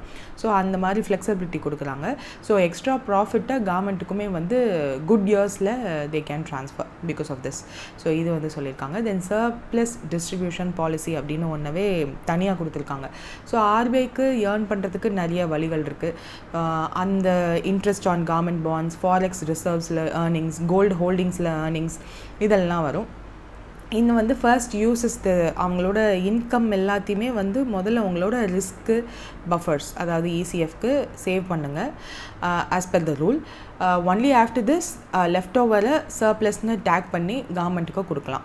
If RBI doesn't have enough buffer, ஒருவேளை அவங்களோட இன்கம்லேருந்து வந்த அமௌண்ட் ப்ராஃபிட் வந்து அவங்களோட பஃபர் ரிஸ்க் பஃபருக்கு ஃபிக்ஸ் பண்ணணும் இல்லையா, அந்த ரிஸ்க் பஃபருக்கே அவங்களால அசைட் பண்ண முடியாத அளவுக்கு தான் ப்ராஃபிட் இருக்குது அப்படின்னா கவர்மெண்ட்டுக்கு அந்த வருஷம் ப்ராஃபிட் கொடுக்கணுன்ற அவசியமே இல்லை. RBI வந்து அவங்களோட பஃபரை பில்டப் பண்ணுறதுல தான் கான்சன்ட்ரேட் பண்ணணும். There is no particular compulsion for RBI to transfer the some amount to the government. So அந்த வருஷம் கொடுக்கணுன்ற அவசியம் இல்லை. No profit is given to the கவர்மெண்ட்னு தெளிவாகவே சொல்லிட்டாங்க. And unrealised profits like forex and gold prices changes ஆகிறதுனால சில டைம் வந்து அன்ரியலைஸ்டு ப்ராஃபிட்ஸ் வரலாம். ஸோ அதை வந்து கவர்மெண்ட்டுக்கு டிஸ்ட்ரிபியூட் பண்ணணுன்ற அவசியம் கிடையாது. தே ஆர் நெவர் டிஸ்ட்ரிபியூட்டட் அப்படின்னு சொல்லியிருக்காங்க. அதை வந்து ரிசர்வாகவே வச்சுக்கணும். ஸோ அதை வந்து டிஸ்ட்ரிபியூட் பண்ணக்கூடாதுன்னு சொல்லியிருக்காங்க. So these R all the main things and குட்டி குட்டி changes in the ECF framework. So இது வந்து மெயின் ஐடியா உங்களுக்கு தெரிஞ்சிச்சு அப்படின்னாலே யூ மைட் ஹாவ் என்ன மேஜர் இதுவோ அதை பார்த்துக்கலாம். இதில் வந்து economic capital for central banks என்னென்னலாம் இன்க்ளூட் ஆகும் அப்படின்னா ஃபர்ஸ்ட் வந்து capital, second reserves, third risk provision, fourth வந்து ரீவேல்யூவேஷன் ஆஃப் பேலன்சஸ். இதில் வந்து ரியலைஸ்டு ஈக்விட்டி அப்படின்னு சொல்லுவாங்க. இந்த பிமல் ஜலான் கமிட்டி தான் அந்த ரியலைஸ்டு ஈக்விட்டி அப்படின்ற டேர்மாகவே இன்ட்ரடியூஸ் பண்ணுறாங்க. இந்த கமிட்டி ரெக்கமெண்ட் பண்ணது என்னென்னா there should be a target that is realized equity. அந்த realized equity என்னென்னா ஃபர்தராக என்ன மாதிரியான சேஞ்சஸ் பண்ணலாம், எவ்வளோ பேலன்ஸ் ஷீட்லேருந்து கண்டின்ஜென்சி ரிஸ்க் பஃபர்னு ஒன்று மெயின்டைன் பண்ணணும், கண்டின்ஜென்சி ஃபண்டுனா என்ன அப்படின்னு சொன்னதே இவங்க தான். அந்த ரிஸ்க் ப்ரொவிஷன் இருக்கு இல்லையா, அது சொன்னதும் இந்த கமிட்டி தான். ஸோ அதில் கண்டின்ஜென்சி ரிஸ்க்குன்னு ஆர் கண்டின்ஜென்சி ஃபண்டுன்னு என்ன சொல்லியிருப்பாங்கன்னா, அன்ஃபோர்ஸன் contingency arising from depreciation of securities, monetary exchange rate policy risk, இது எல்லாத்தையுமே பார்த்து தான் அந்த contingency fund வைக்கணும். அண்ட் asset development fundன்னு ஒன்றும் வச்சுக்கணும் அப்படின்னு சொல்லியிருப்பாங்க. இந்த unrealized gains, net losses resulting from movement of exchange rate, gold price, இதெல்லாம் வந்து ஐஆர்னு சொல்லுவாங்க. ஸோ அது வந்து நம்மளுக்கு தேவையில்லை. எப்போவுமே ரியலைஸ்ட் ஈக்விட்டியை தான் பாருங்க அப்படின்னு சொல்லியிருக்காங்க. மோஸ்ட் ஆஃப் த எக்கனாமிக் கேபிட்டலே லைக் ஃபர்ஸ்ட் பாயிண்ட் இருக்கு இல்லையா, கேபிட்டல். ஸோ அதுவே ஆர்பிஐயோட மேக்ஸிமம் காம்பனண்ட்டாக வந்துடும். 73% அதுதான் மேக்ஸிமம் ஹோல்ட் பண்ணும். அதை தவிர்த்து இருக்கிறதுலாம் மற்றது. ஸோ டோட்டல் எக்கனாமிக் கேபிட்டலுமே வந்து they should maintain according to their balance sheet. இதெல்லாம் வந்து major things that Vimal Jalan committee சொன்னது. இஃப் இந்த நம்ம சொல்கிறோம்ல ரியலைஸ்ட் ஈக்விட்டி அப்படின்னா என்னென்னா, வெயிட் அ மினிட், இந்த டு பி ஸ்பெசிஃபிக் ரியலைஸ்ட் ஈக்விட்டினா என்னென்னா, ப்ராஃபிட் வருது ஆர்பிஐக்கு, அதில் வந்து அவங்க பஃபர்ஸ் இருக்கு இல்லையா, ஸோ அந்த பஃபரை ரெடியூஸ் பண்ணதுக்கப்புறம் இருக்கிறது தான் வந்து ரியலைஸ்ட் ஈக்விட்டி. ஸோ அந்த ரியலைஸ்டு ஈக்விட்டின்றது வந்து நான் முன்னாடியே சொன்ன மாதிரி எக்ஸஸ் சர்ப்ளஸாக என்ன இருக்கோ அதை கவர்மெண்ட்டுக்கு ட்ரான்ஸ்ஃபர் பண்ணிடலாம். இஃப் நாட் அது பஃபருக்கே போதாத அளவுக்கு இருந்துச்சு அப்படின்னா தட் அந்த வருஷம் கொடுக்கணும்னு அவசியம் இல்லை. ஸோ அதுதான் கொடுத்துருக்காங்க. And major point is 5 years once review பண்ணணும்னு சொன்னதுனால தான் இந்த வருஷம் ரிவ்யூ பண்ணியிருக்காங்க. ஸோ இது இந்த வருஷம் எவ்வளோ அப்போ ட்ரான்ஸ்ஃபர் பண்ணியிருக்காங்க அப்படின்னா 2.69 lakh crore. So this is the record transfer. Because இதுக்கு முன்னாடி நம்மளோட பட்ஜெட் செஷனில் சொல்லும் போதே வந்து 2.56 lakh crore அதுவே ரெக்கார்டுன்னு தான் சொன்னாங்க. பட் அதை விட அதிகமாக தான் ட்ரான்ஸ்ஃபர் பண்ணியிருக்காங்க. லாஸ்ட் இயர் இன்டர்ம் பட்ஜெட்டில் எக்ஸ்பெக்டேஷன் சொன்னதுமே வந்து 1.02 trillion தான் சொல்லியிருந்தாங்க. பட் நம்மளுக்கு கிடைச்சது வந்து கவர்மெண்ட்டுக்கு கிடைச்சது எவ்வளோன்னா 2.11 trillion வந்து ட்ரான்ஸ்ஃபர் பண்ணியிருந்தாங்க. அண்ட் லாஸ்ட் இயர் தான் ரெக்கார்டுன்னு நினச்சோம், பட் திஸ் இயர் அதையுமே பீட் பண்ணிடுச்சு. So this was the meeting central board of Reserve bank of India. So அதில் வந்து ஒரு மீட்டிங் கண்டக்ட் பண்ணி தான் வந்து இது எல்லாத்தையும் கொடுத்துருந்தாங்க. So under the chairmanship of governor Sanjay Malhotra, central board of directors of RBI எல்லாருமே வந்து ஒரு மீட்டிங் மாதிரி கண்டக்ட் பண்ணிவிட்டு போர்டு வந்து ரிவ்யூ பண்ணாங்க. Global and domestic economic scenario எப்படி இருக்குது, ரிஸ்க்ஸ் டு த அவுட்லுக் எல்லாம் எப்படி இருக்குன்னு சொல்லி டிஸ்கஸ் பண்ணும்போது ரிசர்வ் பேங்க் ஆஃப் இந்தியாவோட லாஸ்ட் ஃபினான்ஷியல் இயரோட ஒர்க்கிங் எல்லாம் எப்படி இருக்குது அப்படின்ற டிஸ்கஸ்மெண்ட்லாம் பண்ணியிருந்தாங்க. அண்ட் ஆர்பிஐயோட annual report and financial statement for the year 24-25 வந்து இருந்தது. The transferable surplus of the year has arrived on the basis of the revised economic capital framework. So இப்போ 5 years ஒன்ஸ் ரிவைஸ் பண்ணணும்னு சொல்லியிருக்காங்கல்ல. ஸோ இந்த revision வந்து 17th May அன்னைக்கு release ஆச்சு. So அந்த recommendations எல்லாமே ரிலீஸ் பண்ணியிருந்தாங்க. தட் அந்த குட்டி குட்டி சேஞ்சஸ் பண்ணியிருந்தாங்க இல்லையா, அதாவது அன்ரியலைஸ்டு கெயின்ஸை கொடுக்கக்கூடாது, ஆஃப் பேலன்ஸ் ஷீட் எக்ஸ்போஷரையும் வந்து நீங்கள் அந்த மார்க்கெட் ரிஸ்கில் ஆட் பண்ணணும்னு சொல்லியிருந்தாங்க இல்லையா. ஸோ அந்த ரிவைஸ்டு எக்கனாமிக் கேபிட்டல்லையும் வந்து this was the thing. So இதுதான் ஹைலைட்ஸ். ஸோ 578th மீட்டிங் நடந்தது 2019. அப்போ தான் வந்து சென்ட்ரல் போர்டு வந்து எக்கனாமிக் கேபிட்டல் ஃப்ரேம் ஒர்க் அப்படின்னு ஒன்று வச்சுப்போம் அப்படின்னு சொல்லி ஆரம்பித்தாங்க. Expert committee to review the extent economic capital framework of RBI which was chaired by doctor Bimal Jalan. The expert committee வந்து என்ன பண்ணியிருந்தாங்கன்னா, பீரியாடிக்கலாக 5 years ஒன்ஸ் ரிவ்யூ பண்ணுங்கன்னு சொல்லியிருந்தாங்க. ஸோ அதுபடி 15th May வந்து ரிவ்யூ பண்ணி ஃபைனல் அவுட்புட் கொடுக்குறாங்க. இதில் என்ன சொல்கிறாங்கன்னா, central board that the extent ECF had met its objective. ஏன்னா இந்த 5 வருஷமும் அந்த நான் சொன்னேன் இல்லை இதுக்கு முன்னாடி என்னென்ன ப்ராப்ளம்ஸ் இருக்குது அப்படின்னு சொல்லிட்டு அது எல்லாத்துக்கும் ஒரு பேக் எண்டில் நல்ல சப்போர்ட் இந்த ECFோட வேலை என்னவோ அது கரெக்டாக பண்ணிடுச்சு. So resilient balance sheet for RBI while maintaining the healthier transfer of surplus to the government. Accordingly it was decided. So certain RBI கவர்னர்ஸ்க்கு வந்து இந்த மாதிரி ட்ரான்ஸ்ஃபர் பண்ணுறதே பிடிக்கல. ஏன்னா அதுக்கு முன்னாடி வரையும் தேர் வேர் நோ சச் கைண்ட் ட்ரான்ஸ்ஃபர் பண்ணணும் அப்படின்றதெல்லாம் இல்லை. ரகுராஜ் ராஜன் மாதிரியான சேர்மன்ஸ்க்கு கவர்னர்ஸ்க்கு அதில் விருப்பமே இல்லை. So but we can't do anything. And healthy transfer நடந்து முடிஞ்சு அதெல்லாம் விட்டுருங்க. It was decided to retain the broad principles underlying the existent ECF.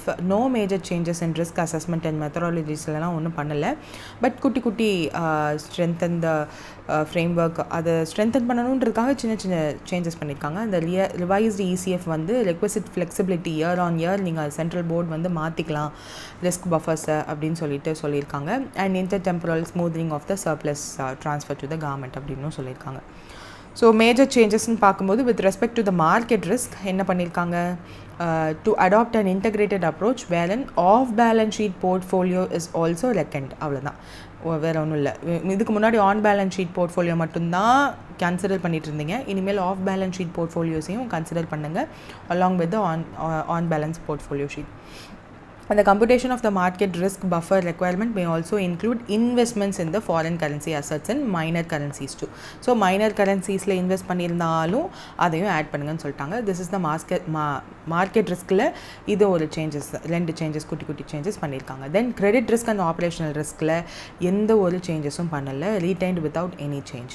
Then monetary and financial stability riskல என்ன பண்ணியிருக்காங்க, widen பண்ணியிருக்காங்க. 5 plus or minus 1.5 of the balance sheet of the RBI existing 4.5லேருந்து 5.5 இருக்குது. So அந்த balance இப்போது wait 4.5 to 5.5 இருந்ததை என்ன பண்ணியிருக்காங்க, 3.5 to 6.5 extend பண்ணியிருக்காங்க.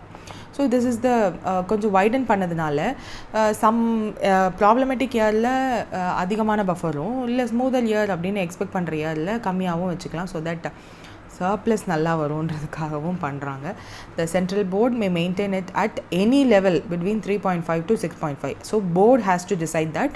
ஸோ இப்போது 616 மீட்டிங் இதுக்கு முன்னாடி பார்த்தோம் இல்லையா, இங்கே வந்து இப்போது ஒரு வேளை நெக்ஸ்ட் இயர் 617th மீட்டிங்னு வச்சுப்போம். அப்போ வந்து அதுக்கு நடுவில் கண்டிப்பாக 1 or 2 மீட்டிங்ஸ் இருக்கும். சம் மீட்டிங் நெக்ஸ்ட் இயர் வந்து இதே மாதிரி வைக்கிறாங்க அப்படின்னா அந்த போர்ட் மெம்பர்ஸ் வந்து அந்த போர்ட் மெம்பர்ஸோட காம்போசிஷன்லாம் நீங்கள் பேங்கிங் அவேர்னஸில் படிச்சுருந்துருக்கணும். If not do revise.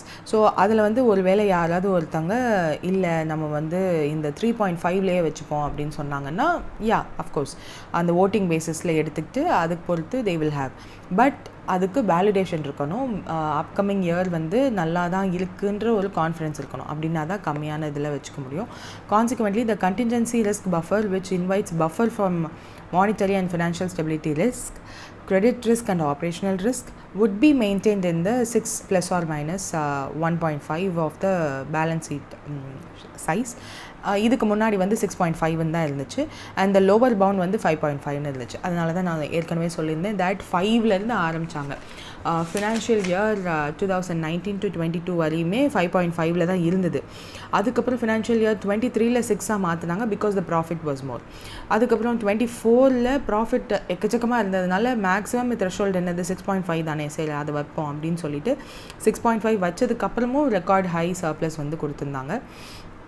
Now 1.5 வரையும் எக்ஸ்டெண்ட் பண்ணிக்கலாம், விச் இஸ் இனிமேல் வந்து ஸோ 4.5 to 7.5 வரையும் கண்டின்ஜென்சி ரிஸ்க் பஃபர் வந்து நீங்கள் மெயின்டைன் பண்ணிக்கலாம் அப்படின்னு சொல்லியிருக்காங்க. ஸோ அதுவும் வந்து எக்ஸ்ட்ரா ஒன்.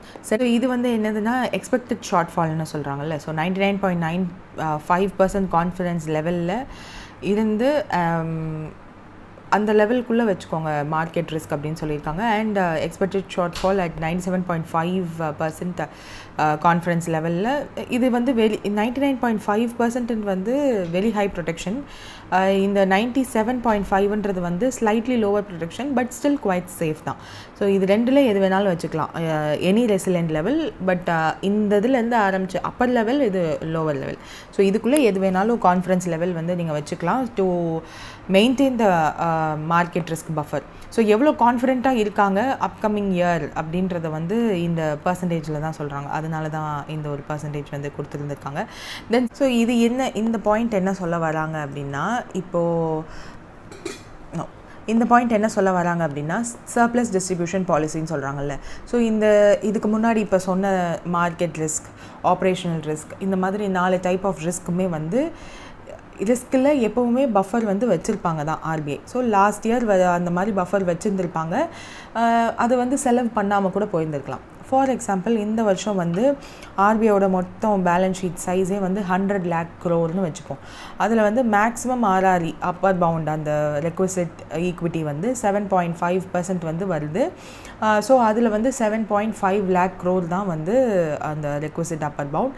ஸோ இதில் வந்து ஆல்ரெடி ஆர்பிஐ 8.0 lakh crore வந்து contingency fund and other realised ஈக்விட்டியில் வச்சுருக்காங்கன்னு வச்சுப்போம். அப்போ மிச்சம் இருக்க அந்த 0.5 lakh crore வந்து என்ன பண்ணலாம் அப்படின்னா அதை வந்து கண்டின்ஜென்சி ஃபண்டில் இருந்து ஆர்பிஐயோட இன்கம்க்கு ட்ரான்ஸ்ஃபர் பண்ணிவிட்டு அதை சர்ப்ளஸோடு ஆட் பண்ணிக்கலாம். ஏன்னா ஆல்ரெடி நாங்கள் மேக்ஸிமம் என்ன இருக்கோ அது இருக்கு இல்லையா, அது மாற்றணும்னு அவசியம் இல்லைல்ல. இது ஏன் வருஷம் வருஷம் மாறுமா அப்படின்னு கேட்டால் ஆமாம், பிகாஸ் நம்ம வச்சுருக்க பாண்ட்ஸு, ஈக்விட்டி, கோல்டு இது எல்லாத்தோட ரேட்டை பொறுத்தும் தானே அந்த கண்டின்ஜென்சி ரிஸ்க் பஃபரும் வேல்யூவேட் பண்ணப்படும். அண்ட் நம்ம பேலன்ஸ் ஷீட்டுமே அதே மாதிரி தானே வேல்யூவேட் பண்ணப்படும். ஸோ வருஷம் வருஷம் மாறும்ல. ஸோ அப்படி மாறுறப்போ ஒருவேளை சர்ப்ளஸ் டிஸ்ட்ரிபியூஷன் இருந்துச்சு அப்படின்னா அதையுமே வந்து you can transfer it to contingency ஃபண்டிலேருந்து ஆர்பிஐயோட இன்கமுக்கு மாற்றிட்டு அதை சர்ப்ளஸ் கவர்மெண்ட் ட்ரான்ஸ்ஃபருக்கு மாற்றிடலாம் அப்படின்னு சொல்லியிருக்காங்க. ஸோ இதெல்லாம் பார்க்கும்போது சம்டைம்ஸ் வந்து எல்லாமே கவர்மெண்ட்டுக்கு சாதகமாக இருக்கிற மாதிரி இருக்கும். பட் நம்ம கமெண்ட் பண்ண முடியாது அதில். இது எல்லாமே வந்து ஓரளவுக்கு, ஆனால் என்னென்ன ரிஸ்க் இருக்கோ எல்லாத்துக்குமே வந்து அவைலபிள் ப்ரொவிஷனல் இருக்குது அப்படின்றத மட்டும் நினச்சிக்கோங்க. பிகாஸ் இதுக்கு முன்னாடி ஆன் பேலன்ஸ் ஷீட்டுக்கு மட்டும்தான் இருந்துச்சு. இப்போ ஆஃப் பேலன்ஸ் ஷீட்டுக்கும் இது பண்ணுறாங்க. அந்த ரேஞ்ச் வந்து அதிகப்படுத்தியிருக்காங்க. ஸோ அதெல்லாம் வந்து we have to think that as okay இதெல்லாம் பண்ணிட்டு தான் அதை பண்ணியிருக்காங்கன்னு நம்பிக்கலாம். And coming back to this, during the year 2019-2021 prevailing macroeconomic conditions-நால onset COVID-19 pandemic-நால அப்போ வந்து 5.5% தான் ஆர்பிஐயோட பேலன்ஸ் ஷீட்லேருந்து நம்ம சிஆர்பி கண்டின்ஜென்சி ரிஸ்க் பஃபர் வச்சுக்கலாம்னு சொல்லியிருந்தாங்க. அதுக்கப்புறம் 6% வச்சுருந்தாங்க ஃபார் த ஃபினான்ஷியல் இயர் 23-24க்கு வந்து 6.5% வச்சுருந்தாங்க. பேஸ்ட் ஆன் இந்த வருஷம் ரிவைஸ்டு இசிஎஃப் மேக்ரோ எக்கனாமிக் அசஸ்மெண்ட்க்கு அப்புறம் சென்ட்ரல் போர்டு வந்து என்ன டிசைட் பண்ணுறாங்கன்னா சிஆர்பி 7.50% வச்சுருக்காங்க. So this point is important. தோ நம்ம இதெல்லாம் வந்து பார்த்தோம், இதுக்கு முன்னாடி சொன்ன இந்த 5.0 அந்த ஃபினான்ஷியல் இயர் இது எல்லாமே வந்து நான் ஏற்கனவே திரும்ப சொல்லிட்டு இருந்தேன். பட் இந்த வருஷம் எவ்வளோ பர்சன்டேஜ்னு சொல்லலை இல்லையா. ஸோ இந்த வருஷம் மேக்ஸிமம் 7.50ன்னு மாற்றிருக்காங்கல்ல, அந்த மேக்ஸிமம் 7.50 கண்டின்ஜென்சி ரிஸ்க் பஃபர் எடுத்து வச்சுட்டு தான் சர்ப்ளஸ் 2 lakh something crore வந்து கவர்மெண்ட்டுக்கு ட்ரான்ஸ்ஃபர் பண்ணியிருக்காங்க. இந்த எக்ஸாக்ட் வேல்யூ கொஞ்சம் பெரிய எக்ஸாம்ஸ் மாதிரி ரெகுலேட்டரி பாடி எக்ஸாம்ஸில் கேட்க வாய்ப்புண்டு. நார்மல் ஐபிபிஎஸ் எக்ஸாம்ஸ்லேயுமே சம்டைம்ஸ் எஸ்பிஐபிஓ மாதிரியான எக்ஸாம்ஸில் இதை கேட்கலாம். ஸோ ஜஸ்ட் நீங்கள் ஒரு 4-5 தடவை இந்த நம்பர்ஸ் பார்த்தாலே உங்களுக்கு ஞாபகம் இருக்கும். So who are all the participating body, அதாவது கவர்மெண்ட்டோட ஆர்பிஐயோட போர்ட் மெம்பர்ஸ் இவங்கெல்லாம். ஸோ ஒரு தடவை பார்த்துக்கோங்க. அந்த போர்ட் மெம்பர்ஸோட காம்போசிஷன் வந்து பேங்கிங் அவேர்னஸில் இருக்கும். ஜஸ்ட் ஒன்ஸ் ரீட் பண்ணிடுங்க, அவ்வளோதான். So this is the basic thing. And contingency risk buffer ஓட maintenance range and 4.5% of the RBI ஓட பேலன்ஸ் ஷீட் இதெல்லாம் வந்து ஜஸ்ட் ரீட் பண்ணிக்கோங்க. இது மோஸ்ட்லி நான் இது எல்லாமே சொன்னது தான் இங்கேயும் இருக்கும். ஒரு தடவை ரிவைஸ் பண்ணிக்கோங்க. And if you have any doubt regarding this, do comment. That's it. Payment settlement system அப்படின்னு பேமெண்ட் அண்ட் செட்டில்மெண்ட் சிஸ்டம் அப்படின்னு ஒரு சிஸ்டம் இருக்குது. வித் 2007 ஒரு ஆக்டுமே ரிலீஸ் பண்ணாங்க to regulate the payment related thing. So ரெகுலேட்டும் பண்ணுவாங்க, சூப்பர்வைஸும் பண்ணுவாங்க with respect to payment and settlement systems in our country. So அதில் வந்து ஆல்ரெடி இப்போ யார் இருந்தாங்க அப்படின்னா board for regulation of regulations வராது, I mean board for regulation and supervision of payment settlement and system அப்படின்றது தான் வந்து இருந்தாங்க. இப்போ இவங்களுக்கு பதில் வந்து பிஆர்பி அப்படின்னு ஒருத்தவங்களை வந்து க்ரியேட் பண்ணியிருக்காங்க RBI, which is payments regulatory body. So யாருக்கு பதில் அப்படின்னா payments regulatory body will be replacing the board for regulation and supervision of payment and settlement system. So இந்த PBBS வந்து ஒரு committee of central board of RBI இருக்காங்க இல்லையா, அவங்களோட committee, அதில் ஒரு பார்ட் ஆஃப் கமிட்டி தான். So they do the exercise on behalf of the RBI and they will regulate and supervise the payment and settlement systems in our country. இப்போ PRB தான் will be taking care of this. இதில் வந்து 6 member பாடி வந்து இருப்பாங்க. So இதில் யாரெல்லாம் இருக்கலாம் அப்படின்னா this will be assisted by Department of Payment, DPSS, Department of Payments Settlement System and Settlement System, Departments of Payments and Settlement System. So they will be assisting, which is a department under RBI. So அவங்க தான் வந்து இந்த PRB 6 members வந்து assist பண்ணுவாங்க. The objective is to regulate and supervise payment and settlement system. RBI को central bank को ஒரு coordination வரணும், innovation, security and efficiency in payment ecosystem கொண்டு வரணும், inclusive and structural regulatory governance வந்து establish பண்ணணும்ன்றதுக்காக கொண்டு வந்திருக்காங்க. So this new body will be taking care of this payment and settlement system from here on. May மாசத்துலேருந்து they will take care அப்படின்னு சொல்லியிருக்காங்க. So this is the news. அந்த 6 member போர்டோட constitution எவ்வளோ அப்படின்லாம் சொல்லலை. இதில் வந்து government for the first time nominees எல்லாம் introduce பண்ணுவாங்க. இந்த போர்டில் யூஸ்வலாக ஆர்பிஐ போர்டு மெம்பர்ஸ் தான் இருப்பாங்கன்னு சொல்லியிருந்தாங்க இல்லையா பிபிபிஎஸ்ல. அஃப்கோர்ஸ் அந்த ஆர்பிஐயோட போர்டு மெம்பர்ஸ்லேயே வந்து கவர்மெண்ட்டோட ரெப்ரஸன்டேட்டிவ்ஸ் இருப்பாங்க, லைக் ஃபினான்ஸ் செக்ரட்டரி, எக்கனாமிக் டிபார்ட்மெண்ட்டோட செக்ரட்டரிலாம். பட் இப்போது ஃபர்ஸ்ட் டைம் நாமினிஸே இருப்பாங்க அப்படின்னு சொல்லியிருக்காங்க. So according to the notification published on May 21, அந்த காம்படிஷன் இருக்கும் இல்லையா, அது வந்து செக்ஷன் 3 ஆஃப் PSS 2007 படி they will take care அப்படின்னு சொல்லியிருக்காங்க. So payment and settlement system act படி they will take care along with the RBI governor who is the chairperson of this PRB ஓட chairperson அவராக தான் இருப்பாங்க.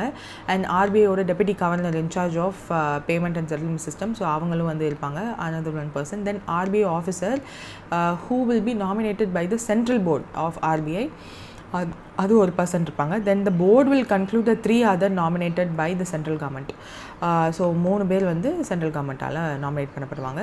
Additional PRB may invite persons with experience இந்த payment and settlement system, ஏன்னா they do need இல்லையா. So அதனால் இப்போ பேசிக்காக 6 மெம்பர்ஸ் சொல்லியிருக்காங்க, அடிஷ்னலாக வந்து வேணும்னா தே கேன் கெட். அது பேமெண்ட் அண்ட் செட்டில்மெண்ட் சிஸ்டம் மட்டும் இல்லாமல் அந்த ஃபீல்டில் மட்டும் எக்ஸ்பர்டைஸாக இல்லாத ஒரு பர்சன் மட்டும் இல்லாமல் அடிஷ்னலி இன்ஃபர்மேஷன் டெக்னாலஜி, லா, இந்த மாதிரியான ஸ்ட்ரீம்ஸ்லேருந்தும் ஒரு பர்சன் எடுக்கலான்ற மாதிரியான ஐடியாவில் இருக்காங்க போல். So these meetings will be either as a permanent or ad hoc invitees-ஆக கூட இருக்கலாம். So principal legal adviser of RBI தான் வந்து பர்மனெண்ட் இன்வைட்டியாக இருப்பாங்க. அதை தவிர்த்து மித்த எல்லாருமே வந்து பர்மனெண்ட் ஆர் டெம்ப்ரவரி இன்வைட்டி தான் இருப்பாங்க. ஸோ அண்டர் த எக்ஸ்டென்ட் பிபிஎஸ்எஸ் இதுக்கு முன்னாடி இந்த பிபிஎஸ்எஸோட ஸ்ட்ரக்சர்லேருந்து RBI கவர்னர், சேர்பர்சன், அவங்கெல்லாம் வந்து டெப்யூட்டி கவர்னர், அதெல்லாம் okay.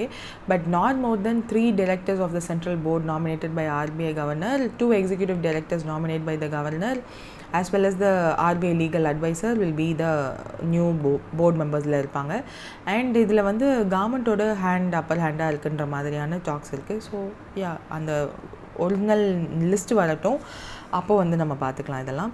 Then who has been appointed as the new director of Marine Product Export Development Authority in May அப்படின்னு கேட்டிருக்காங்க. ராம் மோகன் MK அப்படின்றவங்க தான் அப்பாயிண்ட் பண்ணியிருக்காங்க, which is based on Kochi, Kerala. Ram மோகன் MK will be the new director. அப்போ இதுக்கு முன்னாடி யார் இருந்தா அப்படின்னா, ஸோ இதில் டாக்டர் M கார்த்திகேயன் அப்படின்றவர் தான் வந்து ராம் மோகன் ரீப்ளேஸ் பண்ணுறாரு. அண்ட் இவரோட purpose is to strengthen the export quality, sustainability and international trade. அது மட்டும் இல்லாமல் he has 2 decades of service in resident director in டோக்கியோவில் PhD in ஃபிஷரிஸ்லாம் பண்ணியிருக்காரு. ஸோ அதனால தான் அவர் அப்பாயிண்ட் பண்ணியிருக்காரா சொல்லியிருக்காங்க. தென் who has been appointed as the brand ambassador of Karnataka Soaps and Detergent Limited, மேல சொல்லியிருக்காங்க. we all know தமன்னா பாத்தியா. So Karnataka soaps and detergent limited தான் வந்து இந்த மைசூர் சாண்டல் சோப் பவுடர்ஸ் எல்லாம் க்ரியேட் பண்ணுறது அவங்க தான். 1916 இருக்குது. இப்போது there was a controversial thing that ஏன் இவங்களை போடணும், ஒரு பெங்களூரு பேஸ்ட், கர்நாடகா பேஸ்டு ஒரு பர்சனை போடலாமே அப்படின்னு. ஸோ அந்த லாங்குவேஜ் வார் வந்து கொஞ்சம் கொஞ்சமாக அதிகமாகிட்டுருக்கு. So 2-year contract worth of 6.2 crore வந்து சைன் பண்ணியிருக்காங்க. So she will be as a brand image and market ரிசர்ச்லேயும் இன்ஃப்ளூயன்ஸ் பண்ணுவாங்க. So yeah, this is the basic thing. இங்கேயே கொடுத்துட்டாங்க, modernise KSDL brand identity and package. இது வந்து north இந்தியாலேயும் போய் சேரணுன்றதுக்காக தான் நார்த் இந்தியன் பர்சனை போட்டிருக்காங்க. But they are asking for some Karnataka based person. கம்பெனியோட last financial year turnover மட்டுமே இவ்வளோ. 89% ஆஃப் த கனடிகாஸ் தான் அங்கே ஒர்க் பண்ணுறாங்க mostly. So yeah, that's it. Next, which initiative under Mission Life recognized 21 winning entries for promoting sustainable lifestyle in May அப்படின்னு கேட்டிருக்காங்க, which is Ideas for Life. So இந்த initiative கீழே winners வந்து announce பண்ணியிருக்காங்க, ideas for லைஃப்ன்ட்டு. இதில் வந்து ministry of environment and forest climate change தான் UNICEF யூவாவோட partnership பண்ணி இந்த இதை லான்ச் பண்ணாங்கன்னு மந்த் பேக் நம்ம பார்த்துருந்தோம். இப்போ அந்த வின்னர்ஸ் லிஸ்ட்டு வந்து அனௌன்ஸ் பண்ணியிருக்காங்க. So that's the thing, major ஆக்சுவலாக நம்மளுக்கு அந்த நேம்ஸ் கூட தேவையில்லை. இதில் 1384 என்ட்ரிஸ் இருந்திருக்கு. 21 பேர் வின் பண்ணியிருக்காங்க. 7 டீம்ஸ் வந்து எவாலுவேட் பண்ணியிருக்காங்க. So that's it. நெக்ஸ்ட் வந்து which country officially joined BRICS led new development பேங்க்னு கேட்டிருக்காங்க. ஸோ அல்ஜீரியா ஜாயின் பண்ண போகிறாங்கன்னு தெரியும், பட் அஃபிஷியலாக ஜாயின் பண்ணிட்டாங்க. So that is the thing here. So declare பண்ணது வந்து அசெஷன் டேட் இவ்வளோ 22nd May வந்து டிக்ளேரும் பண்ணிட்டாங்க. So Algeria will be the one of the member of new development bank. So we know பிரிக்குன்னு தான் ஃபஸ்ட் இருந்துச்சு. பிரேசில், ரஷ்யா, இந்தியா, சைனா மட்டும் தான் இருந்துச்சு. இயர் லேட்டர் சவுத் ஆஃப்ரிக்காவும் வந்து பிரிக்ஸ்னு ஒரு நேஷன்ஸ் வச்சுருந்தோம். இந்த BRICS Nations R the alternative for western dominance. So நம்மளுக்கு எப்படி IMFலலாம் போய் கேட்டால் யூஎஸ் டாமினேட் பண்ணி சில டைமில் லோன் எல்லாம் வந்து கொடுக்க முடியாமல் பண்ணுறாங்களோ, நம்மளுக்குள்ளேயே ஒரு பேங்க் இருக்கணும்னு சொல்லி க்ரியேட் பண்ணது தான் பிரிக்ஸ் நேஷன்ஸ் எல்லாம் உருவாக்குறது தான் new development bank. Though they are not part of BRICS nations, they can become part of new development bank. So 2015 இதை எஸ்டாப்ளிஷ் பண்ணோம். இதை பற்றி ஏற்கனவே நம்ம ஒரு வீடியோவில் இருக்குது. So if you want just revisit it. So what is the name of the global tourism platform launched by Saudi Arabia in May 2025 to foster innovation, investment and sustainability, which is TOURISE. So இந்த TOURISEன்றது வந்து Dubai, Saudi Arabia இந்த மாதிரியான countries tourism paste economy வந்து அதிகமாக இருக்காங்க. So இப்படி தான் அப்பப்போ சின்ன சின்ன விஷயங்கள் வந்து மாற்றுவாங்க. So TOURISE global collaborative tourism பிளாட்ஃபார்மாக லான்ச் பண்ணியிருக்காங்க. Virtually Saudi minister of tourism தான் வந்து இதை லான்ச் பண்ணி வச்சுருக்காரு. Whose name is Ahmed Al Khateeb. So அவர் வந்து இந்த டூரிஸ்ட் அப்படின்றது வந்து என்னென்னா, டூரிஸ்ட்ஸை அதிகப்படியாக இந்த middle eastern countries or Saudi அரேபியாவுக்கே உள்ளே வர்றதுக்காக கொண்டு வந்த ஒரு initiative. So that's the thing here. So election commission of India வந்து இனி சில விஷயங்கள் வந்து அப்கமிங் எலெக்ஷனில் சேஞ்சஸ் கொண்டு வந்திருக்காங்க. அந்த 2 புதுசாக இன்ட்ரடியூஸ் பண்ண சேஞ்சஸ் வந்து ஓட்டரோட கன்வீனியன்ஸ்க்காக கொண்டு வந்ததாக சொல்லியிருக்காங்க. அது என்ன சேஞ்சஸ் அப்படின்னா, மொபைலில் டெபாசிட் பண்ணுறதுக்கு ஒரு ஃபெசிலிட்டி ஏதாவது ஒன்று அமைச்சு தரப்படும்னு சொல்லியிருக்காங்க அட் போலிங் ஸ்டேஷன்லேயே. ஏன்னா 100 மீட்டர்ஸ்க்கு போலிங் ஸ்டேஷன்லேருந்து 100 மீட்டர்ஸ்க்கு மொபைல் ஃபோன்ஸ் நாட் அலவுட்னு சொல்லிடுவாங்க.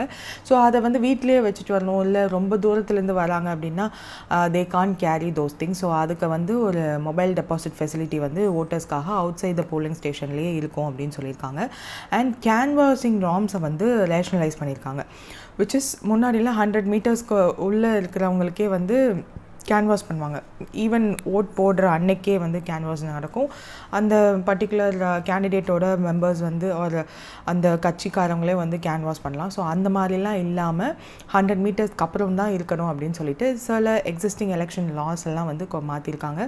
The purpose is to improve the voter convenience for senior citizens, women voters and person with disabilities. So நம்மளோட சீக்ரெசி மெயின்டைன் பண்ணணும் ஃபார் ஓட்டிங். அண்ட் டிஜிட்டல் டிஸ்ட்ரப்ஷன்ஸும் இருக்கக்கூடாது இன்சைட் த போலிங் ஸ்டேஷன்ஸ்ன்றதுனால லீகல் பவுண்ட்ரிஸும் வந்து enforce பண்ணணும் to control the unauthorised canvassing. ஏன்னா sometimes அந்த rural ஏரியாஸில் அதெல்லாம் நடக்கும். அதனால் ஸோ போல் டே அன்னைக்கு டிசிப்ளின் வந்து இதை என்ஹான்ஸ் பண்ணும் அப்படின்னு சொல்லியிருக்காங்க. ஸோ ஸ்விட்ச் ஆஃப் பண்ணிடணும். டெபாசிட் பண்ணும்போது ஓட்டர்ஸ் வந்து ஸ்விட்ச் ஆஃப் பண்ணி தான் டெபாசிட் பண்ணணும் ஃபோன்ஸை in secure containers like pigeon hole boxes or jute bags or outside the booths வச்சிடணும் அப்படின்னு சொல்லியிருக்காங்க. Rule 49M which provides the provision for the code of conduct of the election rules 1961 கொண்டு வந்தது. And rationalised canvassing norms. So இந்த new guidelines படி 100 metre of polling ஸ்டேஷனுக்கு அப்புறம் தான் கேன்வாஷிங்லாம் பண்ணணும். ஒரு போலிங் ஸ்டேஷன் இருக்குது, அதில் 100 மீட்டருக்குள்ளே யாராவது ஒருத்தர் இருந்து ஒரு வேளை கேன்வாஷிங் பண்ணிட்டு இருந்தாங்க அப்படின்னா that will be considered as illegal and actions will be taken. So unofficial ID slip booths are placed beyond this limit as mandated by the Representation of People Act 1951. So இதெல்லாம் வந்து குட்டி குட்டியாக மாற்றிருக்காங்க. So chief election commissioner Rajiv Kumar தான் வந்து இந்த announcement வந்து பண்ணியிருக்காரு. So that's it. Then what is the primary goal of the ministry of எஜுகேஷனோட நியூவாக லான்ச் பண்ண nationwide campaign which is starting from May 31 to June 26 கேட்குறாங்க. Which is enforce tobacco free educational institutional guidelines. So இது வந்து nationwide drive மாதிரி கொண்டு வர போகிறாங்க. Make educational institutions tobacco free. So இந்த டேக்லைன்லேயே தெரியும், ஆல் ஓவர் இந்தியா எல்லா ஸ்டேட் அண்ட் யூனியன் டெரிட்டரிஸ்லேயுமே வந்து இந்த கேம்பெயின் லான்ச் பண்ணுறாங்க. By ministry of education through the department of school education and literacy countrywide launch பண்ணுறாங்க. டொபாக்கோ ஃப்ரீ எஜுகேஷனல் இன்ஸ்டிடியூஷன்ஸ் இருக்கணும்னு சொல்லிட்டு ஒரு கைட்லைன்ஸுமே கொடுக்குறாங்க. ஸோ டொபாக்கோ சேல்ஸை வந்து ஒரு ஸ்கூல் ஆர் காலேஜ் ஆர் ஏதாவது ஒரு இன்ஸ்டிடியூஷன்ஸ் இருந்துச்சு அப்படின்னா 100 yardsக்கு எந்த ஒரு எஜுகேஷனல் இன்ஸ்டிடியூஷன் பக்கத்துலையுமே இந்த டொபாக்கோ சேல்ஸ் இருக்கக்கூடாது அப்படின்னு சொல்கிறாங்க. So to protect the youth from harmful tobacco, alcohol, drug abuse and ensure stricter implementation according to the act இதெல்லாம் வந்து பண்ணுறதா சொல்லியிருக்காங்க. So these are the things steps taken by the government. But இன்னமுமே வந்து they have to take more steps. So இது வந்து ஏன் பண்ணுறாங்க, எதுக்கு பண்ணுறாங்க அப்படின்லாம் நம்மளோட டெமோக்ராஃபிக் டிவிடெண்டோட பீக் ஸ்டேஜில் இருக்கோம் நம்ம. ஸோ இது வந்து கம்மியாகலாம். லைக் ஜப்பான் மாதிரி இன்னும் ஒரு 10-15 இயர்ஸில் வந்து நம்ம கண்ட்ரியுமே வந்து ஓல்டர் பீப்புள் அதிகமாக இருக்கிற ஒரு கண்ட்ரியாக மாறும். இப்போ யூத்தாக இருக்கிறவங்கெல்லாம் எவென்ச்சுவலி ஓல்டு ஆவாங்கள்ல. ஸோ ரீப்ளேஸ்மெண்ட் ரேட் வேறு இப்போ கம்மியாயிருக்கு. ஸோ இதெல்லாம் பார்க்கும்போது நம்மளும் அந்த ஸ்டேஜ் ஜப்பான் மாதிரியான கண்ட்ரி மாதிரியான ஓல்டர் பீப்புள் அதிகம் இருக்கிற ஒரு கண்ட்ரியாக மாறுறதுக்கு வாய்ப்பு இருக்குது. ஈவன் சைனாவுமே அதை ஃபேஸ் பண்ணுறதுனால தான் இப்போ அந்த ஒன் சைல்டு பாலிசியெல்லாம் வந்து ரிலாக்ஸ் பண்ணியிருக்காங்க. ஸோ இந்த டெமோக்ராஃபிக் டிவிடெண்டோட பீக்கில் இருக்கும்போது நம்மளோட ப்ரொடக்டிவிட்டி, யூத்தோட ப்ரொடக்டிவிட்டியை அதிகப்படியாக யூஸ் பண்ணி எக்கனாமிக்கலாக க்ரோ ஆகி விக்சித் பாரத்தை 2047 நம்ம ரீச் பண்ணணும்னு நினைக்கிறது தான் பேசிக் திங். ஸோ அதனால தான் இந்த மாதிரி குட்டி குட்டி கேம்பெயின்ஸ், குட்டி குட்டி சேஞ்சஸ் எல்லாம் பண்ணிகிட்ருக்காங்க. So that's it. Which of the following innovations was highlighted during the Fisheries Secretary Conference 2025 for fish transport in difficult terrains ன்னு கேட்டிருக்காங்க. ட்ரோன் பேஸ்டு டிரான்ஸ்போர்ட்டேஷன் பண்ணலான்ற டாக்ஸ் இருக்குது. ஸோ ட்ரோன்ஸை எங்கெல்லாம் யூஸ் பண்ண முடியுமோ மேக்ஸிமம் யூஸ் பண்ணி ப்ராஃபிட் அடையலாம்னு நினைக்கிறாங்க. பிகாஸ் இப்போது self help groups, women self help குரூப்ஸ்லேயே வந்து ட்ரோன்ஸ் ரிலேட்டடான ஸ்டடீஸ், ட்ரைனிங்ஸ் எல்லாம் வந்து கொடுக்குறாங்க. அவங்கள ஸ்கில் பண்ண வைக்கணும்னு நினைக்கிறாங்க. So fisheries secretaries conference 2025 and national workshop on agriculture டெக்னாலஜியும் வந்து நடந்திருக்கு. அதில் department of fisheries under the ministry of fisheries and animal husbandry and dairy fisheries secretaries இந்த கான்ஃபரன்ஸ் எல்லாத்தையுமே வந்து நடத்தியிருக்காங்க. ஸோ இதில் நம்மளோட கவர்மெண்ட்டோட மெயின் ஸ்கீம்ஸ் எல்லாம் இருக்குல்ல, பிரதான் மந்திரி. ஸோ பிரதான் மந்திரி மத்திய கிசான் சம்ரித்தி சஹ் யோஜனா அப்படின்றது தான் இந்த scheme. It is actually a sub scheme of Pradhan Mantri Matsya சம்பட Yojana. அந்த மத்திய சம்பட யோஜனான்றதே வந்து ஃபிஷரி செக்டாரில் இருக்க ஃபிஷர்மேன்ஸ்க்காக உருவாக்கின ஸ்கீம் தான். 6000 crore அவுட்லேயோட world bank and agency Française, ஏஎஃப்டின்னு சொல்லுவாங்க. ஸோ அவங்களோட அசிஸ்டன்ஸோட ஸ்டார்ட் பண்ணது தான் இந்த ஸ்கீம். ஸோ இந்த PMKSSY வந்து all states and union territories 4 years term period 2023-24 இருந்து 2026-27, அதாவது FY24 இருந்து 27 வரையும் இருக்குன்ற மாதிரி ஆரம்பித்தாங்க. எதுக்காக இந்த ஸ்கீம் ஆரம்பித்தாங்க அப்படின்னா, weakness of the fishery sector என்னெல்லாம் இருக்கோ அது எல்லாத்தையும் அட்ரஸ் பண்ணி அவங்களுக்கு உள்ள set of financial and technological interventions எல்லாம் கொடுத்து அவங்கள ஃபெசிலிட்டேட் பண்ணி அந்த செக்ட்ரல் ரிஃபார்ம்ஸ் வந்து கொண்டு வரணுன்றதுக்காக கொண்டு வந்த ஸ்கீம் தான் இது. பிரதான் மந்திரி மத்ஸ்ய கிசான் சம்ரித்தி சஹ் யோஜனா அப்படின்றது தான் இந்த ஸ்கீம். ஸோ இதில் வந்து டிஜிட்டல் ரெஜிஸ்ட்ரேஷன் வந்து பண்ணலாம் அப்படின்னு சொல்லியிருக்காங்க. NFDP அப்படின்னு that is also national registration under the fisheries department கீழே இருக்குது. National fisheries digital programme platform அப்படின்னு சொல்லிட்டு. இது எதுக்குன்னா, ஃபிஷரிஸ் செக்டாரில் இருக்கிறவங்க எல்லாரும் இதில் ரெஜிஸ்டர் பண்ணிட்டாங்க அப்படின்னா டிஜிட்டல் பிளாட்ஃபார்ம் தான் இது. ஸோ அவங்க ஒரு ஃபிஷர்மேன் அப்படின்லாம் ரெஜிஸ்டர் பண்ணிட்டாங்கன்னா இந்த ஸ்கீமுக்கு உள்ள அந்த பெனிஃபிட்ஸ் எல்லாம் வந்து ஈஸியாக அவங்களுக்கு கிடைக்கும். ஸோ எப்படி நம்ம ஈஸ்ட்ரம் போர்ட்டலில் அன்ஆர்கனைஸ்டு ஒர்க்கர் எல்லாம் வந்து ரெஜிஸ்டர் பண்ணிங்கன்னா கவர்மெண்ட்டோட ஸ்கீம்ஸ் எல்லாம் கிடைக்கும் அப்படின்னு சொல்கிறோமோ, அந்த மாதிரி ஃபிஷர்மென்ஸ்க்கான ஒரு platform, digital platform. So sustainable fisheries இன்ஃப்ராஸ்ட்ரக்சரோட ப்ரொமோட் பண்ணணும், பெஸ்ட் ப்ராக்டிசஸ் எல்லாம் அப்படின்லாம் சொல்லியிருக்காங்க. So this is the full form and this is the full form for PMKSSY which is under the Pradhan Mantri Matsya Sampada Yojana and national fisheries digital platform. அவ்வளோதான், வேறு ஒன்றும் இல்லை. இதில் Then what was the central theme of the 10th Niti Aayog Governor Counseling meeting which was held in May அப்படின்னு கேட்டிருக்காங்க. Viksit Rajya for Viksit Bharat 2047.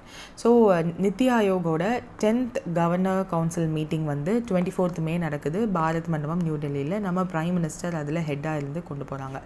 So இதை சேர் பண்ணுறது அவள் தான். ஸோ எல்லா chief ministers, union ministers and officials எல்லாம் participate பண்ணுறாங்க. நம்ம மினிஸ்டர் சீஃப் மினிஸ்டர் பார்ட்டிசிபேட் பண்ணதை ஆப்போசிஷன் பார்ட்டியில் தான் வந்து கிரிட்டிசைஸ் பண்ணாங்க. ஸோ பட் நம்ம பார்ட்டிசிபேட் பண்ணுறது தப்பு இல்லை. நம்மளோட வியூ பாயிண்ட்ஸ், நம்ம ஸ்டேட்டுக்கு என்ன தேவை, கோஆப்ரேட்டிவ் ஃபெடரலிசம் தேவை அப்படின்னு சொல்கிறது தப்பு இல்லை. பட் பார்ட்டிசிபேட் பண்ணதுக்கே கிரிட்டிசைஸ் பண்ணாங்க. நிறைய லூட்னன்ட் கவர்னர்ஸ், மினிஸ்டர்ஸ் எல்லாருமே பார்ட்டிசிபேட் பண்ணி there was a discussion for data governance, green growth, MSME, skilling, circular economy பற்றிலாம் வந்து பேசியிருந்தாங்க. So that's it. Next, which summit did PM Modi inaugurated in May 2025 to promote the investment and development in the northeastern region of India அப்படின்னு கேட்டிருக்காங்க. Rising north east investors summit. So இந்த Gujarat summit, Rajasthan summit, Maharashtra சமிட்னு ஒரு ஸ்டேட்டும் ஒரு submit வந்து வச்சுக்கிறாங்க.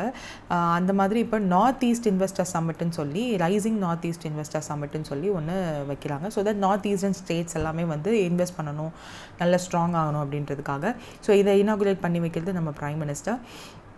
North eastern ஸ்டேட்ஸில் உள்ள எக்கனாமிக் க்ரோத்தை வந்து ஆக்சலரேட் பண்ணணுன்றதுக்காக தான் இந்த ஒரு summit. So public private partnership மூலயமா செக்டாரல் என்கேஜ்மெண்ட்லாம் அதிகப்படுத்தலான்றதுக்காக பண்ணியிருக்காங்க. ஸோ இந்த சமிட்ஸ் மூலயமா நிறைய இன்வெஸ்ட்மெண்ட்ஸ் வருது அப்படின்னு ஒரு ஸ்டேட்லேயும் அந்த சமிட்ஸ் நடத்தி இன்வெஸ்ட்மெண்ட்ஸ் அதிகமாக வரதை பார்த்ததுக்கப்புறம் இந்த மாதிரி ஏன் நார்த் ஈஸ்ட் ஸ்டேட்ஸ்க்கும் பண்ணக்கூடாதுன்னு ஸ்டார்ட் பண்ணியிருக்காங்க. ஸோ இதில் என்னென்னா investment potential in sectors like tourism, textiles, energy and agro food ப்ராசஸிங்லாம் வந்து ஷோகேஸ் பண்ணும்போது இன்வெஸ்ட்மெண்ட்ஸ் வரலாம். B2B, business to business and business to B2G இன்ட்ராக்ஷன்ஸுமே வந்து இதில் நடக்கலாம். Business to government and inclusive growth வரும், ரீஜனல் இன்ஃப்ராஸ்ட்ரக்சர் டெவலப்மெண்ட் வரும், எம்ப்ளாய்மெண்ட் ஜென்ரேஷன் அதிகமாகும், இந்தியாவோட ஆக்டிசி பாலிசி மூலயமா ரீஜனல் இன்டகிரேஷன் அண்ட் கனெக்டிவிட்டியும் கிடைக்கும் அப்படின்றதுனால இந்த ஒரு rising north east investor summit வந்து நடத்துகிறாங்க. அண்ட் இதில் வந்து சம் டெவலப்மெண்ட் அண்ட் இன்வெஸ்ட்மெண்ட்காக தான் இதை பண்ணுறோன்ற மாதிரி சொல்லியிருப்பாங்க. It is a 2-day summit. So that's it. Then where will Wing India 2026 biennial flagship civil aviation event வந்து நடக்கும்னு கேட்டிருக்காங்க, which is on Hyderabad. So ஹைதராபாத்தில் தான் எஸ்பெஷலி பேகம்பட் ஏர்போர்ட், ஹைதராபாத், தெலுங்கானாவில் இந்த wing India 2026 civil aviation summit வந்து நடக்கும். ஸோ இது வந்து 28 to 31 ஆஃப் January 2026 வந்து மெயின் ஈவெண்ட். இப்போ வந்து கர்டன் ரைசர் மாதிரி ஒன்று வந்து டெல்லியில் நடக்குன்ற மாதிரி சொல்லியிருக்காங்க. மினிஸ்ட்ரி ஆஃப் ஏவியேஷன் மினிஸ்டர் நம்ம ஃபர்ஸ்ட் பிக்சரில் பார்த்தோம் இல்லையா, he is the one. So அவர் தான் வந்து அனௌன்ஸ் பண்ணியிருக்காரு along with airport authority of India and FICCI. இவங்களோட சேர்ந்து தான் இந்த wings India 2026 biennial global civil aviation event வந்து நடக்கும். எதுக்காக இந்த ஈவெண்ட்னா இனோவேஷன், இன்வெஸ்ட்மெண்ட் அண்ட் கனெக்டிவிட்டி எல்லாம் பூஸ்ட் பண்ணுறதுக்காக. So this is the thing, B2B கொலாபரேஷன்ஸ்லாம் நடக்கும் அப்படின்றதுனால. தென் அட்வான்ஸ்டு ஏர் மொபிலிட்டிலாம் வந்து தே வில் ஷோகேஸ். ஸோ நான் விங் இந்தியான்றதே வந்து இந்தியாவோட largest civil aviation event. Every 2 year once வந்து இது நடக்கும். So global aviation stack holders எல்லாத்துக்கும் இந்தியா கிட்ட என்ன பொட்டன்ஷியல் இருக்குது வித் ரெஸ்பெக்ட் டு ஏவியேஷன் ரிலேட்டடாக அப்படின்னு சொல்லி ஷோகேஸ் பண்ணுவாங்க. ஸோ தட் இன்னும் அதிகமான இன்வெஸ்ட்மெண்ட்ஸ் வந்து நம்ம வாங்கலான்றதுனால that's the thing here. Now, what is the main objective of the Yashoda AI, Your AI Shakti initiative launched by NCW in May 2025 கேட்டிருக்காங்க, which is to enhance women's skilling in AI and cyber security. So இப்போ ஒரு ஸ்டேட்டுமே வந்து நேற்று கூட ஒரு news reporter பேரே வந்து வச்சுருந்தாங்க. ஸோ ஒரு news reporter with respect to the particular state, அந்த ஸ்டேட்டோட லோக்சபா இருக்கும் இல்லையா, பார்லிமெண்ட்ரி செஷன்ஸ் இருக்கும் இல்லையா, அந்த மாதிரியான விஷயங்கள் எல்லாத்தையும் நியூஸாக கொடுக்குன்ற மாதிரிலாம் இருந்துச்சு. ஸோ இந்த யசோதா ஏஐமே வந்து விமன் எம்பவர்மெண்ட்டுக்காக national commission for women NCW தான் வந்து இந்த யசோதா ஏஐ வந்து லான்ச் பண்ணுறாங்க. வித் கொலாபரேஷன் யாரோட பண்ணுறாங்க அப்படின்னா ஃபியூச்சர் ஷிஃப்ட் லேப்ஸ். ஸோ விமனோட capacity in artificial intelligence, cyber security, digital safety எல்லாம் வந்து இன்க்ரீஸ் பண்ணணுன்றதுக்காக இதை பண்ணுறாங்க. பர்டிகுலர்லி விமன் பேஸ்டாக தான் இதை லான்ச் பண்ணியிருக்காங்க. So that's it. Then that's it for today. If any, do comment and make use of the link in the description to purchase the இது. And I think இன்னைக்கு ஒரு promotional video வந்திருக்கும்னு நினைக்கிறேன். நிறைய பேருக்கு வந்து ப்ளூட்டோ அது வந்து ஐபிஎஸ் கிளர்க்கில் கேட்ட கொஸ்டின் தான் நினைக்கிறேன். ஸோ ப்ளூட்டோ வந்து எப்போ டிராஃப்ட் பிளானட்னு அனௌன்ஸ் பண்ணாங்க அப்படின்ற கொஸ்டின்லாம் வந்திருக்கு. ஸோ இதெல்லாம் வந்து எப்படி நம்ம படிக்கிறது அப்படின்லாம் யோசிச்சிருந்தீங்கன்னா that is a direct question from our website. So I know நிறைய பேருக்கு வந்து இது என்ன எஸ்பிஐ கிளர்க் முடிஞ்சு மார்ச் மாதம் முடிஞ்சிச்சு, இப்போ வந்து நீங்கள் இதை சொல்லிகிட்ருக்கீங்கன்னு நினைக்கலாம். பட் யா, கொஞ்சம் ஃபங்க்ஷனல் டிலே அதெல்லாம் இருக்கும் because of the number of people here working. So கொஞ்சம் தேர் இஸ் நிறைய குட்டி குட்டி பர்சனல் இஷ்யூஸ் எல்லாம் இருக்கிறதுனால ஒவ்வொருத்தரும் ஒவ்வொரு வேலையை ஆன் டைம் முடிக்கணும்னு நினைக்கிறோம். பட் முடிக்க முடியதில்லை because of all those bugs. So at least இப்போ வந்து you might have seen and ஒரு சில எக்ஸாம்ஸோட ரிவ்யூஸ் எல்லாம் ரெடியாக இருக்குது. ஐ ஹோப் லிவின் அண்ணா வந்து அப்கமிங் எக்ஸாம்ஸ் சைக்கிள் வந்ததுக்கப்புறம் you will get to know what are all the things நம்மக்கிட்ட இருக்குது, எவ்வளோ கொஸ்டின்ஸ் அச்சீவ் பண்ணியிருக்கோம் அப்படின்றதெல்லாம் வந்து நாங்கள் ரிவ்யூ எடுத்து வச்சுட்டோம். So if someone is a NEET next exam cycle வர்றதுக்கு முன்னாடி இப்போவே நான் கொஞ்சம் கான்ஃபிடென்ட்டாக ஸ்டார்ட் பண்ணணும்னு நினைக்கிறேன் அப்படின்னா இப்போது ஆஃபரில் போயிட்டுருக்கு. So if you want make use of it and thank you.